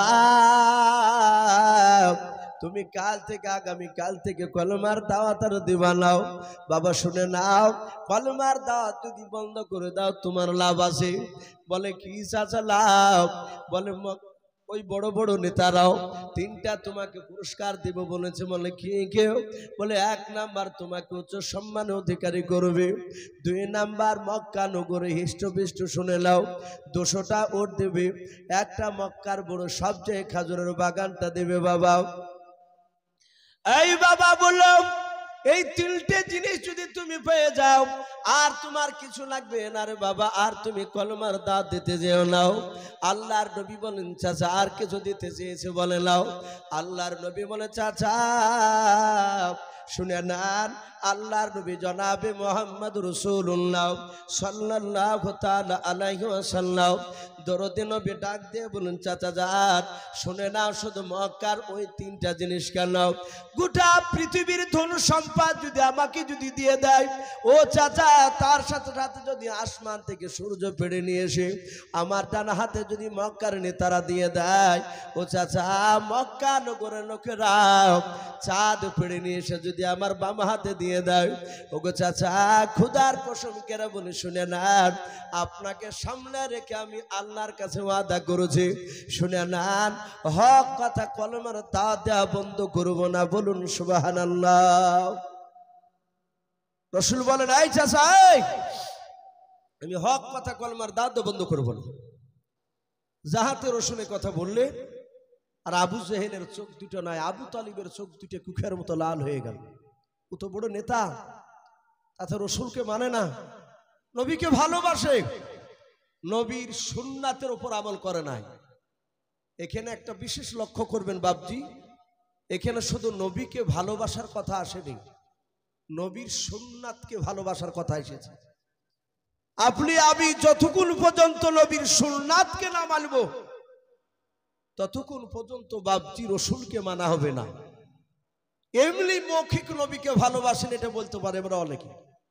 অনেক সময় চায়ের দোকানে বলি ভাই নবীকে নিজে জানে চেয়েও ভালোবাসি, যদি বলা ভাই 5 ওয়াক্ত নামাজ পড়ি, বলো না ভাই ওইটাই হয় না, পড়বো পড়বো ভাবছি, একে ভালোবাসা বলে না, এগুলো সব মুনাফিকি চরিত্র। এটা আবু তালিবের মধ্যে ভরা ছিল। আবু তালিব এমনি নবীকে ভালোবাসতো। আবু তালিব ওই কথা শুনে তার চোখ দুটো লাল হয়ে ডাক দিয়ে বলেছিল, এই ভাতিজা আমিও লাতুদ্দার কসমিকেরে বলি শোন। বলে চাচা বলুন। বলে আমার কণ্ঠে জান থাকা পর্যন্ত মক্কার কোন লোক তোমার শরীরে ফুলের ছিটকি ফেলতে পারবে না, বলুন সুবহানাল্লাহ। বাপজি এই আবু তালিব ইন্তেকাল করার পরে নবীর আরেকটা কাছের লোক ছিল, তিনি খাদিজা। এই খাদিজাতুল কুবরা রাদিয়াল্লাহু তাআলা আনহা তিনিও ইন্তেকাল করার পরে ওই বছরটা রাসূলুল্লাহর এত কষ্টের বছর ছিল। তখন আমির হামজা রসুলকে মানেনি, কিন্তু আমির হামজার বিরাট শক্তি। কিতাবে লিখেছে যুবকের বাপজি দুনিয়ার যুবক 50টা যুবকের শক্তি একাই আল্লাহ এ আমির হামজার 2 হাতে দিয়েছিলেন, বলুন সুবহানাল্লাহ। এত শক্তি, উনি তীর চালাতে পারতেন, তীর যাকে নিশানা করতে লেগে যেত। নবীর আপন চাচা আবু তালিব নাই, খাদিজা নাই, নবীকে মারলে খাদিজার কাছে যেতেন, দরজা খুলে খাদিজার কাছে রসুল বাচ্চা ছেলের মতো কাঁদতেন। খাদিজা আমাকে এই জায়গায় ধরে মারল, কে? বলে আবু জেহেলের লোকেরা। রসুল কাঁদতেন আর খাদিজা চুমা দিয়ে বাপজি পানিকে গরম করে ভিজা শুকনো তেলাকে ওই গরম পানিতে চুবিয়ে রসুলের রক্তগুলো মুছাতেন আর বলতেন, ওগো প্রাণের স্বামী, ওরা যদি জানতো যে আপনি আখিরি জামানো নবী আপনাকে মারতক না, বলুন সুবহানাল্লাহ। কি সান্ত্বনা! বারবার কাঁদতো কার, বারবার খাদিজা চুমা দিত কার, সান্ত্বনা দিত। আছে আমাদের স্ত্রীরা সান্ত্বনা দিও। একবার আপনি কালীপুরের মুড় থেকে মার খেয়ে বাড়িতে যায়, পরীক্ষা করে কিংবা মিথ্যে করে যে বুঝলে যে আমাকে অমুক লোক মাইল, আর অমনি বুঝবে যে লাখ সুজে ফাটিয়ে দিতে পারো নি, এই হচ্ছে আমাদের উত্তর বিবিধি। আর যদি আবার বলেন যে না পারবো না, তাহলে আমার চুরি গেলাম তুমি হাতে দিয়ে ঘুরিয়ে বেড়াও গা, মেয়ে ছেলে মেয়ে দিবে সাথে হাতে। আর খাদিজা তা বলতেন না, খাদিজা বলতেন ওগো স্বামী, ওরা যদি জানতো যে আপনি রসুল, আপনি নবী, ওরা মারতো না, আপনাকে মাথায় করে নিয়ে বেড়াতো, বলুন আলহামদুলিল্লাহ। বাপজি আমার সোনা লালেরা, তার সান্ত্বনা দেওয়া মানুষটাও নাই। আবু তালিব যে পাশে গিয়ে দাঁড়াতো, রসুলকে মারতো, আবু তালিবকে বলতো, আবু তালিব তোমার ভাতিজাকে মারছে দেখো গা। বলে কোথায়? বলে অমুক জায়গায়। আর আবু তালিব দৌড়াতে, আবু তালিবকে দেখে মক্কার কাফেররা পালিয়ে যেত, ওরা আর কাছে বাপজি ভিড়তো না। এই যে বাপজি রসুলের পাশে দাঁড়াতেন, আবু তালিবের ইন্তেকালের পর আর কেউ নাই। হাদিসে এসেছে কেতাবে জীবনীতে, আল্লাহ রসুলকে মেরেছে, এত জোরে মেরেছে সে সময় কাফেরদের খুব মজা হয়েছে, নবীজির গার্ড স্বরূপ কেউ নেই, একমাত্র আল্লাহ ছাড়া তার কেউ নাই সেখানে। নবীকে মেরেছে, নবীর চাচা আবু তালিব তখন ঈমান আনেনি। আমার বিশ্ব দরদি নবী আমার মার খেয়ে রক্তাক্ত শরীর নিয়ে, গা দিয়ে রক্ত গড়ে, জামা বেয়ে পায়ে দিয়ে বাপজি মাটিতে রক্ত পড়ছে। কাফেররা রসুলকে যত মারতো, ওরা জানতো কাকে যত মারা যাবে তত আনন্দ পাওয়া যায় এবং ভালো হবে নাকি হবে তাই ভাবতো। আজ যে বাপজি ওই যে তাবরেজ আনসারি ঝাড়খণ্ডের, আজ 2 বছর মনে হয় পার হয়ে গেল, 18 বছরের যুবক, এক শ্রেণীর জানোয়ার অমুসলিম ভাই, সবাই না, এক শ্রেণীর বেঈমান তাবরেজ আনসারি ভাইকে বাপজি 18 ঘন্টা ধরে ব্যাড কমলির ডাল, জঙ্গলের ডাল ভেঙে বাপজি দিনের বেলায় পিটিয়ে পিটিয়ে বাপজি তাকে দুনিয়ার মুখ থেকে বিদায় করলো। অনেকগুলো লোক দাঁড়িয়ে দাঁড়িয়ে তারা হাততালি মারছে দেখছে। দেখেননি তাবরেজ আনসারীকে? অনেকে ভুলে যাচ্ছে। দিল্লির বুকে ওয়াইস কুরিনি বলে একটা হাফেজে কোরআন মোবাইলের দোকানে হেডফোন কিনতে গেছে, হেডফোন, কোনো দোষ নাই, মারবে সেই জানোয়াররা। রাত্রিবেলায় বাপজি শত শত লোকের সামনে যুবক ওয়াইস কুরিনি তাকে লাথে কিল ঘুষে বাপজি তাকে দুনিয়ার বুক থেকে বিদায় করে দিল। জনসম্মুখে মানুষের সামনে, মানুষে হাসছে, ওকে মারছে আর হাসছে।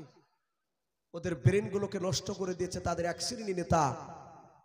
তারা বলেছে মুসলমানকে যত মারবি তত নাকি তোদের, এটা বুঝাতে চেয়েছে তারা। আর কিছু অন্ধভক্ত তাঁতি বাপজি বিশ্বাসী হয়ে গেছে। রসুলের জামানা ওই রকমই তো ছিল কিছু লোক। আবু জেহেল তারা বলেছিল যে মুহাম্মদ সাল্লাল্লাহু আলাইহি ওয়াসাল্লামকে যত মারবি তত তোদের পুণ্যের কাজ হবে, নেকি হবে। তাই তো তারা মারতে গিয়েছিল। রসুলকে মেরেছে। নবীজি খাদিজার বাড়িতে গেলেন, খাদিজা নাই। নবী ওখান থেকে কাঁদতে কাঁদতে আবু তালিবের বাড়িতে গেলে, আবু তালিবের বাড়ির দরজায় রাসূলুল্লাহ ওখানে দাঁড়িয়ে কাঁদলে, চাচা নাই, যে পাশে একটু শান্তনামূলক কথা বলবে। নবী যাবে কোথায়? রাসূল চিন্তা করছেন, আমার চাচা আমির হামজা আছে, খুব শক্তিশালী চাচা আমার, আমি যাই চাচার কাছে গিয়ে একটু দাঁড়াবো, বলবো, চাচা আমাকে সান্ত্বনা দিবে। আল্লাহর নবী গুটি গুটি পায়ে বাপজি মা রেখে আমির হামজার বাড়ির দরজা গিয়ে ডাক দিয়েছেন, চাচাও চাচা বলে বাপজি কয়েকবার ডাক দেন। পর ভিতর থেকে বাপজি আমির হামজার আওয়াজ বেরিয়ে আসে নাই। আমির হামজার অর্ধাঙ্গিনী বেবে বেরিয়ে এসে বলল, কেউ? দরজা খুলে দেখছেন নবীজি দাঁড়িয়ে আছে। নবী বলে, চাচিমা আমি আমির হামজার ভাই ভাতি যাও। কেন তোমার চাচাকে ডাকছো? বলে আমার চাচাকে ডাকছি, কাফেররা মক্কার আবু জেহেলের লোকেরা আমাকে ধরে মারলো গো চাচিমা, দেখেন শরীর দিয়ে রক্ত ঝরতেছে। ওই সময় সান্ত্বনামূলক কথা না বলে বাবা ডাক দিয়া বলেছিল, আঘাত দিয়ে বলেছিল, যেমন কর্ম তেমনি ফল পাইয়াছো, বেরিয়ে যাও, বাড়ি থেকে বেরিয়ে যাও। নবীর চাচাকে বাড়িতে বাপজি বসতে বললো নাও। নবীর চাচিমা বললো নাও। নবী কাঁদতে কাঁদতে ওখান থেকে চলে গেলেন গুহার ভিতরে। ময়দানে একটা গর্তের কাছে গিয়ে নবী সেজদায় পড়ে কাঁদেন, বলেন, আল্লাহ আমি মনে হয় তোমার দিনকারে টিকাতে পারবো না। যেইভাবে উঠে পড়ে লেগেছে বিরোধিতা করতে আবু জেহেলের লোকেরাও, আল্লাহর নবী বাপজি ডুকরে ডুকরে কাঁদে, রক্তাক্ত শুরু নিয়ে বাবা। আমির হামজা জানে না আল্লাহ বলেছেন, মাইয়াহদিহিল্লাহু ফালা মুদিল্লা লাহু ওয়া মাইয়ুদ্লিলহু ফালা হাদিয়া লাহু। আমার আল্লাহ বলেছেন, বান্দা আমি যাকে হেদায়েত বানাবো পৃথিবীর মানুষ কেউ নাই তাকে বাপজি গুমরা বানাতে। আল্লাহ বলেন, আমি যাকে গুমরা বানাবো পৃথিবীর মানুষ কেউ নাই বাপজি তাকে হেদায়েত বানাতে। আল্লাহর নবীজি বাপজি ওইদিকে কাঁদছে, আমির হামজার দিলে বাপজি নূরের বাতি আল্লাহ জানিয়ে দিয়েছেন, বলুন সুবহানাল্লাহ। আমির হামজা মাঠে জঙ্গলে গিয়েছিল হরিণ শিকারি করতে বাবা। একটা হরিণকে দেখে বাপজি তীরখানা নিশানা করে হরিণকে বাপজি শিকার করবে, মারতে যাবে। যাহাতে বাপজি তীরখানা ছুটতে যাবে, আল্লাহর কুদরতে বাপজি হরিণের জবান দিয়ে রে বাবা মানুষের মতো কথা বলতে লাগলো, বলুন সুবহানাল্লাহ। ওই হরিণটাই পেছন দিক থেকে ঘুরে ডাক দিয়ে বলেছিল, গো নবীজির চাচা আমির হামজা, আমাকে স্বীকার করো না, আমাকে তুমি মেরো না, তোমার ভাতিজার পাশে গিয়ে দাঁড়াও গা, বলুন সুবহানাল্লাহ। যাহাতে বাপজি আমির হামজা হরিণের মুখ থেকে কথা শুনলেন বাবা, আর কি কারো কথা শোনা লাগবে বাপ? আমির হামজা সুজা দৌড়ে গিয়ে বাপজি বাড়িতে গিয়ে ডাক দিয়ে বলে, বেবে রে, আমার বাড়ি থেকে আমার ভাতিজা এসেছিল। বলে হ্যাঁ। বলে কেন এসেছিল? ডাক দিয়ে বলে কেন এসেছিল? বলে এসেছিল মক্কার লোকেরা তাকে ধরে মেরেছে, আমাদের বাপ দাদার বিরুদ্ধে কথা বলে বেড়ায়, তো তুমি ভালোই জানো। আমির হামজা বলে হ্যাঁ তা ভালো জানি। বলে আমার ভাতিজা কি বসতে দাও নাই? বলে না, শুধু চাচা চাচা করে তোমাকে কয়েকবার ডাকছিল গাও, তুমি নাই বললাম আর চলে গেলাম। আমি বাড়ি থেকে চলে যেতে বললাম, আর বাড়ি থেকে কাঁদতে কাঁদতে চলে যাচ্ছিল, আর আমি দরজার আড়াল থেকে ওকে মেরে মেরে দেখছিলাম। মোহাম্মদ সাল্লাল্লাহু আলাইহি ওয়াসাল্লাম তোমার ভাতিজা সামনের দিকে পা ফেলছিল, আর পেছন দিকে তোমার বাড়ির দিকে ঘুরে ঘুরে দেখছিল, বলুন সুবহানাল্লাহ। আল্লাহ রাসূলের চাচা ডাক দিয়ে বলে, বিবি রে কোথায় গিয়েছে জানিস? বলে না। এই দরজার গুড়িতে দাঁড়িয়ে ছিল। আল্লাহ রাসূলের চাচা তাকে দেখে বাপজি রক্তের ছাপ লেগে আছে, ঠোপে ঠোপে রক্ত। রসুল যেই দিকে গিয়েছিল বাবা, নুরানি চেহারাতে বাপজি কাফেররা মেরেছে, তাদের দ্বিধাবোধ হয়নি, তারা রসুলকে বাপজি এত জোরে জোরে মেরেছিল।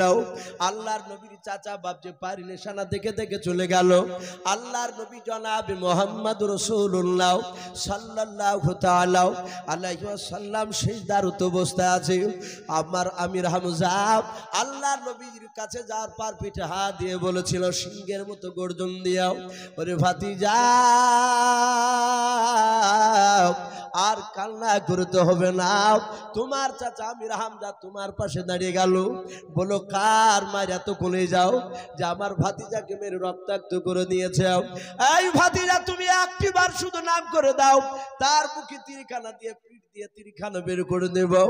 আল্লাহর নবী সিজদা থেকে মাথা তুললেন, ডাক দিয়ে বলেন, চাচা আমি হাসলে আপনি খুশি হবেন? বলে হাও। ওর প্রতিবাদ করলে প্রতিশোধ নিলে আমি কি খুশি হব? বলে কেন হবে না? আল্লাহর নবী বলে, চাচা আমাকে যারা মেরেছে তার মারার চেয়ে, তাকে মারার চেয়ে আমি আরো খুশি হব চাচা যদি একবার পড়ে নেন কলমা লা ইলাহা ইল্লাল্লাহ, লা ইলাহা ইলাহা ইল্লাল্লাহু মুহাম্মাদুর রাসূলুল্লাহ সাল্লাল্লাহু তাআলা আলাইহি ওয়াসাল্লাম। এই সেই আমির হামজা রাসূলের উপর বাপজি ঈমান নিয়ে এসেছিল। আমির হামজা রাসূলকে এত মানতে, আমির হামজা রাসূলুল্লাহ আমির হামজা চেয়ে অনেক ছোট বয়স। রসুলের 10টা বাপজি যে চাচা ছিল, আব্বারা ভাই ছিল, নবীর আব্বারা ভাই, তার মধ্যে সবচেয়ে ছোট ভাই ছিল নবীজির আব্বা, আর তার ছেলে মুহাম্মদ সাল্লাল্লাহু। অথচ বাপজি আমির হামজা রাসূলুল্লাহকে লেনদেন ছাড়া কথা করতে না, বলুন আলহামদুলিল্লাহ। নবী যতক্ষণ দাঁড়িয়ে থাকতে আবু তালিব না আমির হামজা দাঁড়িয়ে থাকতেন, বলুন আলহামদুলিল্লাহ। নবী বসে থাকলে উনি আর বসতেন না। নবী বলতেন, চাচা বসুন। বলে না বাবা, তুমি বসে থাকলে আর ওখানে আমি বসে যদি থাকি আমাকে লজ্জা লাগে, বেয়াদবি করা হচ্ছে তাই মনে হয়। এত মানতে। আমি বলছিলাম বাপ, সেই আবু তালিব রাসূলকে বাপজি এত ভালোবাসার পরেও সে লোকটা বাপজি জান্নাত যেতে পারেনি। আমি বলছিলাম সেই নবীর কথা, আবু জেহেল, উতবা, সাইবা আর আবু সুফিয়ান, এই কুখ্যাত বাপজি লিডাররা তারা মিটিং শুরু করেছে, তারা আলোচনা করেছে, বলে আমি দিনের বেলায় পাথর লুকিয়ে নিয়ে গিয়েছিলাম, বলি দিয়েছে বেটা। দিন দিন দেখা যাচ্ছে লোক ওর দিকে চলে যাচ্ছে। দুনিয়ার বুক থেকে নাস্তা বুধ করার কোন রাস্তা আছে? তাকে একবারে শেষ করে দেওয়া। উদ্বা সাহেবা বলে একটা রাস্তা আছে। বলে কি? বলে এই রাস্তা দিয়ে যাতায়াত করে রাসূল সাল্লাল্লাহু আলাইহি ওয়াসাল্লাম। বলে হ্যাঁ, আমরা ঘন্টাখানিকের মধ্যে এই রাস্তাতে একটা গর্ত কাটবো। বলে কি করবা? বলে গর্ত কাটিয়ে ডাল আর পাতা বিছিয়ে দিয়ে মাটি ছড়ে দেব। শুনে নাও, মাটি ছড়ে দিলে ওই জায়গায় মুহাম্মদ সাল্লাল্লাহু আলাইহি ওয়াসাল্লাম বুঝতে পারবে না, সেখানে পা পড়বে, সে পড়ে শেষ হয়ে যাবে। বলে তাই? বলে হ্যাঁ। আবু জেহেল বলছে এই সাইবা, নবীকে বলা যতটা সহজ, বাস্তবে পরিণত করা তো সহজ নয়। বলে কেন? বলে আমি ডাইরেক্ট নবীকে দেখেছি, ওকে ডাইরেক্ট মারা সম্ভব নয়। বলুন সুবহানাল্লাহ। এটা আবু জেহেল নিজে স্বীকার করছে। কেন? কোরআন শরীফে বাপজি সূরা মাউন, আমরা আলাম তারা থেকে নাস পর্যন্ত সূরা ফিল থেকে নিয়ে 10টা সূরা পড়ে। তারাবিতে দেখতে পাওয়া যায়, যারা তারাবি এমনি সূরা পড়ে। আরাআইতাল্লাযী ইউকাযযিবু বিদ্দীন ফাযালিকাল্লাযী ইয়াদউল ইয়াতীম ইলা আখিরিল আয়াত। এই যে ফাযালিকাল্লাযী ইয়াদউল ইয়াতীম, এতিমের মাল ভক্ষণ করো না, এতিমের মাল খেও না। আবু জেহেল বাপজি সে এতিমের মাল খেতে গিয়ে নবীজির ব্যবহার দেখে চলো। কিতাবে লিখেছে দুটো বাচ্চা ছিল এতিম, বাফারা মাহারা, সে ছেলে দুটো, বাপ মা নেই। বাচ্চা দুটোর কেউ সাহারা করার কেউ নেই। তার টাকা পয়সা যা ছিল সবগুলোকে বাপজি পুটলার আকারে বেঁধে নিয়ে মাথায় করে নিয়ে বাপজি রাস্তা দিয়ে চলে যাচ্ছে, রাস্তা দিয়ে চলে যাচ্ছে। আর আবু জেহেলের চেলারা দেখেছে এই তো ফুটলা নিয়ে যাচ্ছে, বাপ মা নাই কেউ।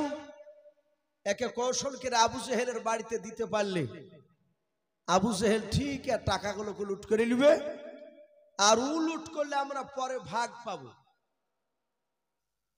বাচ্চা ছেলে দুটোর কাছে গিয়ে অজানার ভান করে বললো, এই বাবাই, তোদের বাপ মা বুঝি নাই? বলে না। বলে নাই? বলে নাও।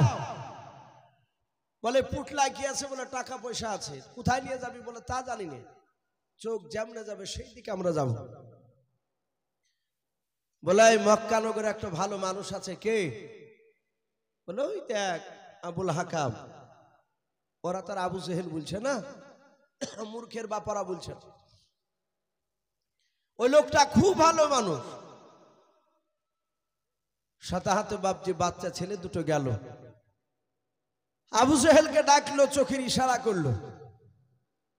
যারা শয়তান হয় বাপজি মুখের ভাগা দেখলি বুঝেলে, এরা ইশারা করেছে যে টাকা আত্মসাৎ করতে হবে, লুটিয়ে নিতে হবে। আবু জেহেল মিষ্টি ভাষায় দিয়ে বলল, বাবা তোমাদের বাপ মা বুঝি নাই? বলে না চাচা। বাচ্চা দুটো কাঁদছে। বলে পুটলা কি আছে? বলে টাকা পয়সা আছে চাচা, সোনা চাঁদি যা আছে এতি ভরা আছে। যাচ্ছিলে কোথায়? বলে চাচা তা জানি না, কিন্তু লোকগুলো আপনার বাড়িতে নিয়ে এসে দিল। আপনি বলো ভালোবাসে? বলে বাবা কাঁদিস নে, আমি তোর বাপের মতো ভালোবাসবো। বলে বাবা টাকার পুটলাটা আমাকে দে, আমার বাড়িতে যতদিন ইচ্ছা থাকবি, তার বিনিময়ে টাকা লাগবে না, খাবি পড়বি সব আমার জিনিস। এর বিনিময়ে 1 টাকা পুটলা থেকে নেব না, পুটলাটা শুধু আমানত স্বরূপ থাকবে আমার কাছে। বলে চাচা আপনি তো খুব ভালো মানুষ। বলে হ্যাঁ। ওরা টের পাবে যে কতটা ভালো তা। ছেলে দুটো বলে প্রথম দিন গেল, দ্বিতীয় দিন গেল, তৃতীয় দিন গেল, 4 দিনকার দিন ওই বাচ্চা 2 ভাই খেতে বসেছে। 1 থেকে 2 বার করে লোকমা মুখে দিয়েছে খাবার। আর আবু জেহেল ঘর থেকে তলোয়ার বের করে নিয়ে এসে ডান হাতে তলোয়ার ধরেছে, বাম হাত দিয়ে খাবারের বাসনগুলো কেড়ে নিল। কেড়ে নিয়ে ডাক দিয়ে বলে, এই এক্ষুনি বাড়ি থেকে বেরো, বাড়ি থেকে বাচ্চা ছেলে দুটো বলেছিল, চাচা এরকম তো কথা ছিল না আপনার। বলে কে কথা ছিল, ও সবগুলো শুনতে চাই না, এখনই বেরিয়ে যাও। বাচ্চা দুটো বলেছিল, চাচা বেরিয়ে যাব, টাকার পুটলাটা দেন। আবু জেহেল বলে, আমার বাড়িতে 4 দিন ধরে খাবার খেয়েছিস, তার বিনিময়ে টাকা ভরে গিয়েছে, পাবি নাও। বলে চাচা আপনি তার বিনিময়ে একটা টাকাও দেব না বলেছিলেন। স্বেচ্ছা যতদিন পর্যন্ত তোমরা না যাবা আমার বাড়ি থেকে ততদিন তোমাদেরকে বের করব না বলেছিলাম। আবু জেহেল বলে, তাড়াতাড়ি বেরিয়ে যাও। গলায় ধাক্কা দিয়ে টাকার পুটলার দিল না, কেড়ে নিয়ে বাপজি বের করে দিলাও। ওই বাচ্চা দুটো কাঁদতে কাঁদতে চলে যায়। মক্কার আবু জেহেলের লোকেরাও রাস্তা থেকে বাপজি দেখতে পেয়েছে উপযুক্ত বিচার হয়ে গেছে, ছেলে দুটো চলে গেলে টাকার পুটলা থেকে ভাগ পাবো। আমাদের নেতা আবু জেহেল ভালো কাজ করেছে। ডাক দিয়ে বললাম, ও বাবা কান্না করেছে কেন? অজানার ভান করে তারা বলেছিল। ডাক দিয়ে বলেছিল, চাচা ওই দেখেন আবুল হাকাম বলে লোকটা ছিল, আমাদেরকে মিষ্টি মিষ্টি কথা বলে আমাদের কাছ থেকে চাচা টাকার পুটলাটা কেড়ে নিয়েছে। 4 দিন খেতে দিয়ে খাবার কেড়ে নিয়ে বের করে দিল। ওগো চাচা দয়া করে টাকার পুটলাটা নিয়ে এসে দেন। ওই টাকার পুটলা ছাড়া আমাদের আর কোনো সম্পদ নয়, আমাদের কিছু না, সম্পদ বলে ওই টাকাগুলো, ওই টাকার পুটলা ছাড়া আর আমাদের কাছে কিছু নাই। চাচাও ডাক দিয়ে বললো, বাবা ওর কাছে টাকার দাবি করতে পারবে না কেউ। শুনে নাও, শুধু মক্কা নগরে একটা মানুষ আছে ওর কাছে দাবি করার। বলে কে গো চাচাও? বলে সামনে গিয়ে দেখবা বাড়িখানা, ওর নাম হচ্ছে মোহাম্মদ রাসূলুল্লাহ। বলুন সাল্লাল্লাহু তাআলা আলাইহি ওয়াসাল্লাম। ওরা জানে যে নবীর কাছে গেলি নবী বিচার নিয়ে আসে। মক্কার আবু জেহেলদের লোকের বাপজি তাদের একটা উদ্দেশ্য ছিল, কেন নবীর নাম করা, যে রসুলত্বের বিরোধিতা করে আবু জেহেল রাত দিন মারিও মারবো করে। আমাদের 1 নম্বর দুশমন মুহাম্মদ সাল্লাল্লাহু আলাইহি ওয়াসাল্লাম। আর ওই আবু জেহেল রসুলকে মারার চেষ্টা করে। আমি যদি টাকার পুটলার কথা একটু দেখে দিই, মুহাম্মদ সাল্লাল্লাহু আলাইহি ওয়াসাল্লাম আবু জেহেলের বাড়িতে যাবে, আর আবু জেহেলের বাড়িতে গেলি আবু জেহেল দরজা বন্ধ করে দিয়ে ওকে আচ্ছা করে পিটাবে। মুহাম্মদ সাল্লাল্লাহু আলাইহি ওয়াসাল্লামকে মারবে, আর আমরা দূর থেকে হাত তালি মেরে মেরে আনন্দ করব। ওরা গাছের জঙ্গলে বাপজি খেজুর গাছ রয়েছে, গাছের আড়ালে তারা সবাই মিলে এক একটা গাছে এক একটা বেঈমান দাঁড়িয়ে আছে। আড়াল থেকে দেখছে, কি করে দেখে, বাচ্চা ছেলে দুটো নবীর কাছে গিয়ে বলেছিল, ও আল্লাহর নবী জনাবে মোহাম্মদ রাসূলুল্লাহ সাল্লাল্লাহু তাআলা আলাইহি ওয়াসাল্লাম আমার টাকার পুটলা কেড়ে নিয়েছে। নবী বললেন, কে গো বাবা? বলে মক্কার ওই দেখেন বাড়িটা, আবুল হাকাম বলে নাম ওই ব্যক্তির। আল্লাহ রাসূল বলেন, তোমরা 2 ভাই কি দাবি করিতে পারবা? ডাক দিয়ে বলেছিল, চাচা আমরা দাবি করতে পারবো, অসুবিধা নাই, আপনি নিয়ে চলুন। আল্লাহ নবুয়তের নবীর পরিচয় তারা পেয়ে গেল। বাচ্চা ছেলে দুটোর হাত ওখানা ধরে নবী আমার টেনে টেনে নিয়ে যাচ্ছে বেঈমান আবু জেহেলের বাড়ির দরজার দিকে। বাবা আবু জেহেলের লোকেরা 2 দিক থেকে রাস্তার আড়াল থেকে উকি মেরে মেরে দেখতেছে, তো বেটা যাচ্ছে। ছলে বলে কৌশলে আবু জেহেলের বাড়িতে নিয়ে যাওয়ার জন্য চক্রান্ত চালিয়েছে, যাহাতে যাবে আর আবু জেহেল দরজা লেগে দিয়ে বেটাকে মারবে, বেটা জব্দ হয়ে যাবে। আল্লাহ রাসূল বাপকে নিয়ে যাচ্ছে 50 থেকে 60 হাত দূরে আছে আবু জেহেলের বাড়ির দরজা থেকে। আবু জেহেল তাকে দেখেছে, ওই তো মুহাম্মদ সাল্লাল্লাহু আলাইহি ওয়াসাল্লাম আসতেছে 2 বাচ্চা ছেলে নিয়েও। আল্লাহর নবীকে দূর থেকে ডাক দিয়ে বলেছিল, ভাতিজাও খবরদার ওখান থেকে 1 ধাপ সামনের দিকে তুমি ফেলবা নাও।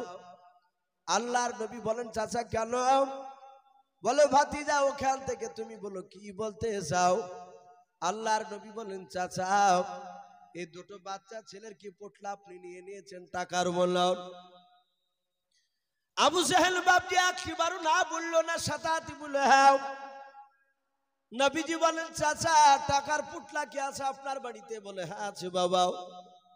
নবী বলেন চাচা টাকার পুটলা থাকলে নিয়ে এসে আপনি দিয়ে দেন। আবু জেহেল বলল ভাতিজা আসবা না, ওখানে দাঁড়া, আমি ঘর থেকে নিয়ে এসে দিয়েছি। আবু জেহেলের লোকেরা বাপজি সকলে তাজ্জব হয়ে গেল, ব্যাপার হচ্ছে কেন? এক করতে যে আর এক হয়ে যাচ্ছে। ওকে না মেরে একবারও অস্বীকার না করে সাতাতে স্বীকার করে নিয়েছে টাকার পুটলা আছে বলেও। ঘর থেকে বের করে নিয়ে গিয়ে বাবা নবীজের সামনে রেখে দিল টাকার পুটলাটাও। মায়ের নবী দরদি নবী জনাবে মোহাম্মদ রাসূলুল্লাহ সাল্লাল্লাহু তাআলা আলাইহি ওয়াসাল্লাম নবী আমার ডাক দিয়ে বলেছিলেন বাবা দেখো তোমাদের সঠিক টাকাগুলো আছে কিনা এতে পুটলাতে। না 2-4 টাকা বের করে নিয়েছে। আবু জেহেল যদি বের করে নেয় সেটার ব্যাপারে আবার আবু জেহেলকে জিজ্ঞাসা করা হবে। বাচ্চা দুই ভাই টাকার পুটলা খুলে দেখে বলেছিল চাচা ও নবীজি আবু জেহেল একটাও টাকা নেয়নি। বলে নাও। আল্লাহর নবীজি নিয়ে চলে গেলেন। কিতাবে পাওয়া যায় আবু জেহেলের লোকেরা কাছে গিয়ে বলেছিল ভাই আবু জেহেল আজ বুঝতে পারলাম তোমাদের চাচা ভাতিজার সঙ্গে গোপনে তোমাদের বন্ধুত্ব রয়েছে। আবু জেহেল আজ তোমাদের চালাকি ধরতে পেরেছি। আবু জেহেল দেখলে এরা তো শুনবে না। আবু জেহেল বলল ভাতি ভাই এই মক্কা নগরীর লোকেরা আমার বন্ধুরাও, আমার যে সবচেয়ে দুশ্মন তোমাদের নাই মুহাম্মদ সাল্লাল্লাহু আলাইহি ওয়াসাল্লাম। বলে নাও তোমাদের চেয়ে আমার দুশ্মন বেশি? বলে হ্যাঁ। বলে ভাই আমার জায়গায় তোমরা থাকলেও অস্বীকার করতে পারিতে নাও। বলে কি কথা বলেন বুঝতে পারলাম না। বলে ভাই মুহাম্মদ সাল্লাল্লাহু আলাইহি ওয়াসাল্লাম তোমাদেরকে জাদু করে নাই, আমাকে জাদু করেছিল। যখন আমার ভাতিজা ওই বাচ্চা ছেলে দুটোকে নিয়ে আসতেছিল আমি তাকে দেখলাম তার দুই দিক থেকে 1 নাই 2 নাই 50 নাই 60 থেকে 70 খান তলোয়ার মনে হচ্ছিল আমার বুকে এসে গেঁথে যাবে। বলুন সুবহানাল্লাহ। বলে না রে তাকবীর। এ বেঈমান আবু জেহেল এটা জানতো। বলেছিল একবার যদি না বলতাম তাহলে 60-70 খান তলোয়ার সব আমার বুকে চলে আসতো। তাই তলোয়ারের ভয় আমি স্বীকার করে নিয়েছি। আমি কি একবার স্বীকার করা বান্দারে ভাই? বলে তাইলে ঠিক আছে। আবু জেহেল এটা বাপজি জানতো যে মুহাম্মদ সাল্লাল্লাহু তাআলা আলাইহি ওয়াসাল্লাম নবীজি ডাইরেক্ট রসুলকে বাপজি মারতে পারা যাবে না, এটা জানতো আবু জেহেল। বাপজি অনেক চেষ্টা করেছিল বেঈমান আবু জেহেল। লাস্টে রাসূলুল্লাহ তার নাম বলেছিল তোর নাম আজ থেকে আবু জেহেল, তুই মূর্খের বাপ। নবীর দিনকে মানে না সেই কারণে। বাপজি আমি বলছিলাম যে একটু দাজ্জাল ব্যাপারে একটু কথা আপনাদের সামনে তুলে ধরবো। রাত্রি প্রায় 10টা বাপজি বাজতে চললো। আমার বিশ্ব নবী জনাবে মুহাম্মদ রাসূলুল্লাহ সাল্লাল্লাহু তাআলা আলাইহি ওয়াসাল্লাম ভবিষ্যৎবাণী আমাদের এটা আকীদা। একমাত্র বাপজি গায়বের খবর একমাত্র আমরা জানি, গায়বের খবর আল্লাহ রাব্বুল আলামিন জানেন।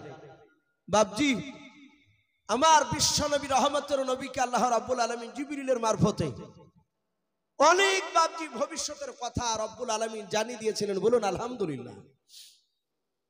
কিয়ামতের আগে আল্লাহ রাসূল সাল্লাল্লাহু তাআলা আলাইহি ওয়াসাল্লাম অনেক আলামত বাপজি ঘটবে সেগুলো বলে দিয়েছে।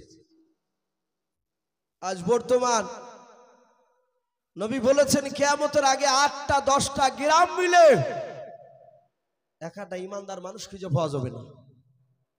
বর্তমান আপনি খুঁজেন গা ইমানদার মানুষ পাওয়া খুব কঠিন।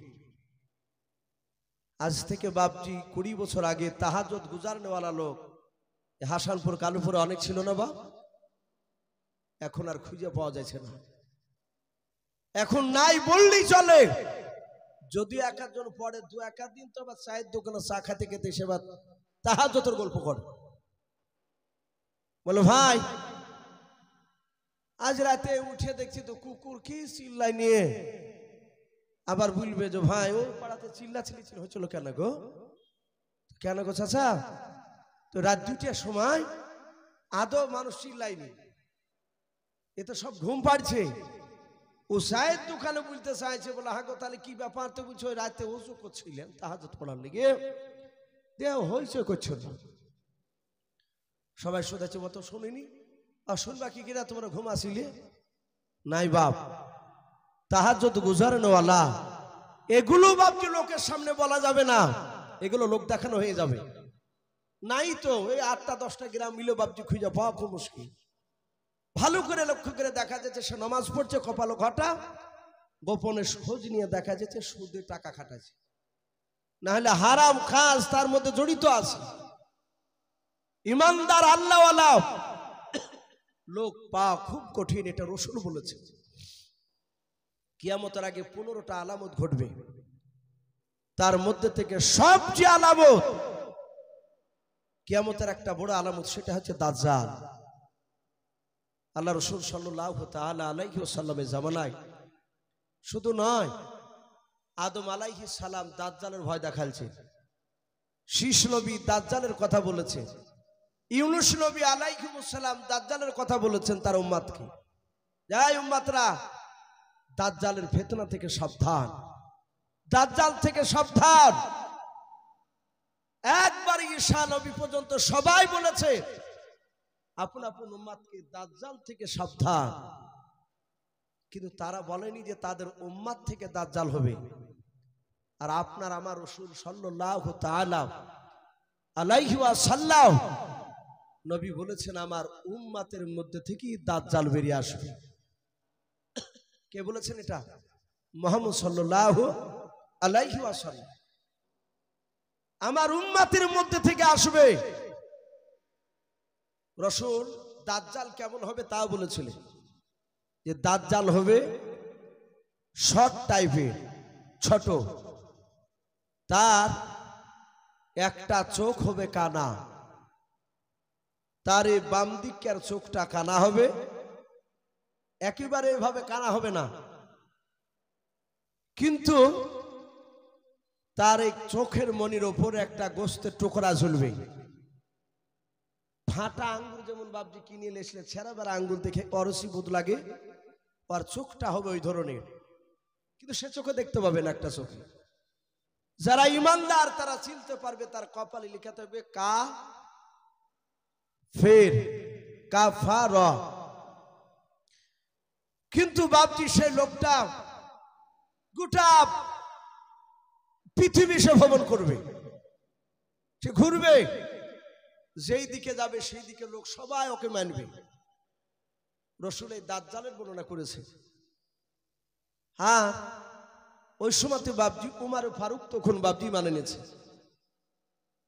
উমর ফারুক তিনি বাগানে, খেজুরের বাগানের মাঠ দিয়ে যাচ্ছিলেন, তো দেখছি একটা বাচ্চা ছেলে, একদম সেই ওই কোয়ালিটি, একদম রাসূল যেভাবে বয়ান করেছে দাজ্জালে ওই রকমেরই বাচ্চা ছেলে, ছোট্ট একটা ছেলে, বছর 6 কেউ বলেছেন 8 থেকে 10 বছর। ওই বাচ্চাটা বাগানে খেলা করছিল, লোকেরা বলা বলি করছে বাচ্চা ছেলেটা অন্তরের খবর বলে দেয়। বলুন আস্তাগফিরুল্লাহ। অন্তর খবর কে বলে? আমার আল্লাহ। উমর ফারুক ছেলেটার কাছে গিয়ে কয়েকটা পরীক্ষা করলেন। এটা আজীব ব্যাপার, এতে বলে দিচ্ছে অনেক কথা। আল্লাহ রসুল ছিলেন, রসুলকে গিয়ে বলেন হুজুর, মক্কা নগরে খাজরা বংশের একটা বাগানে, খাজুর বাগানে একটা বাচ্চা ছেলে, আপনি মনে মনে যা বলবেন তা বলে দিছে। বলে তাই নাকি? বলে হ্যাঁ। সাথে হাতে রাসূলুল্লাহকে উমর ডেকে নিয়ে গেলেন। ডেকে নিয়ে যাওয়ার পরে রাসূলুল্লাহ পা টিপে টিপে টিপে টিপে বাপজি ফেললেন, যেন বুঝতে না পারে। এই ছিল মুখ করেছিল। নবী গিয়ে পেছনে গিয়ে ভাবে বাচ্চা ছেলেটার হাত দিলেন। ঘটনাটা সম্ভবত বুখারীতে এসেছে। যাহাতে হাত দিলেন, নবী বলেন কে? আমি বললো তো, গলাটা একটু অন্য নকল করি। ছেলেটা বলে দিল, তুমি আব্দুল্লাহর সন্তান মুহাম্মদ সাল্লাল্লাহু আলাইহি ওয়াসাল্লাম। নবী দেখলেন তো বলি দিল নাম আমার। নবী বলেন, আমার দিলে কি বলছে বলধিনি তুই? বাচ্চাটা বললে, আপনি এই কথা বলছিলেন। নবীর সাথে মিলল না। নবী বললেন, এই অন্তর খবর বলবে কি করে? কি বলতে পারবে না। আন্দাজে একটা কথা বলতে যে হয়ে যায়, এর কাছে একটা জিন আছে। ওমরে ফারুক বলেন, এই লোকটাকে আস্তে আস্তে হঠাৎ করে উধাও হয়ে গেল। ওই বাচ্চা ছেলেটাকে আর কেউ দেখতে পায় না, মক্কা নগরে কেউ দেখতে পায় না। নবী মসজিদে নববীতে আলোচনা করছিলেন, যেমন আপনারা বসে আছেন। অনেকগুলো সাহাবায়ে কেরাম ছিলেন।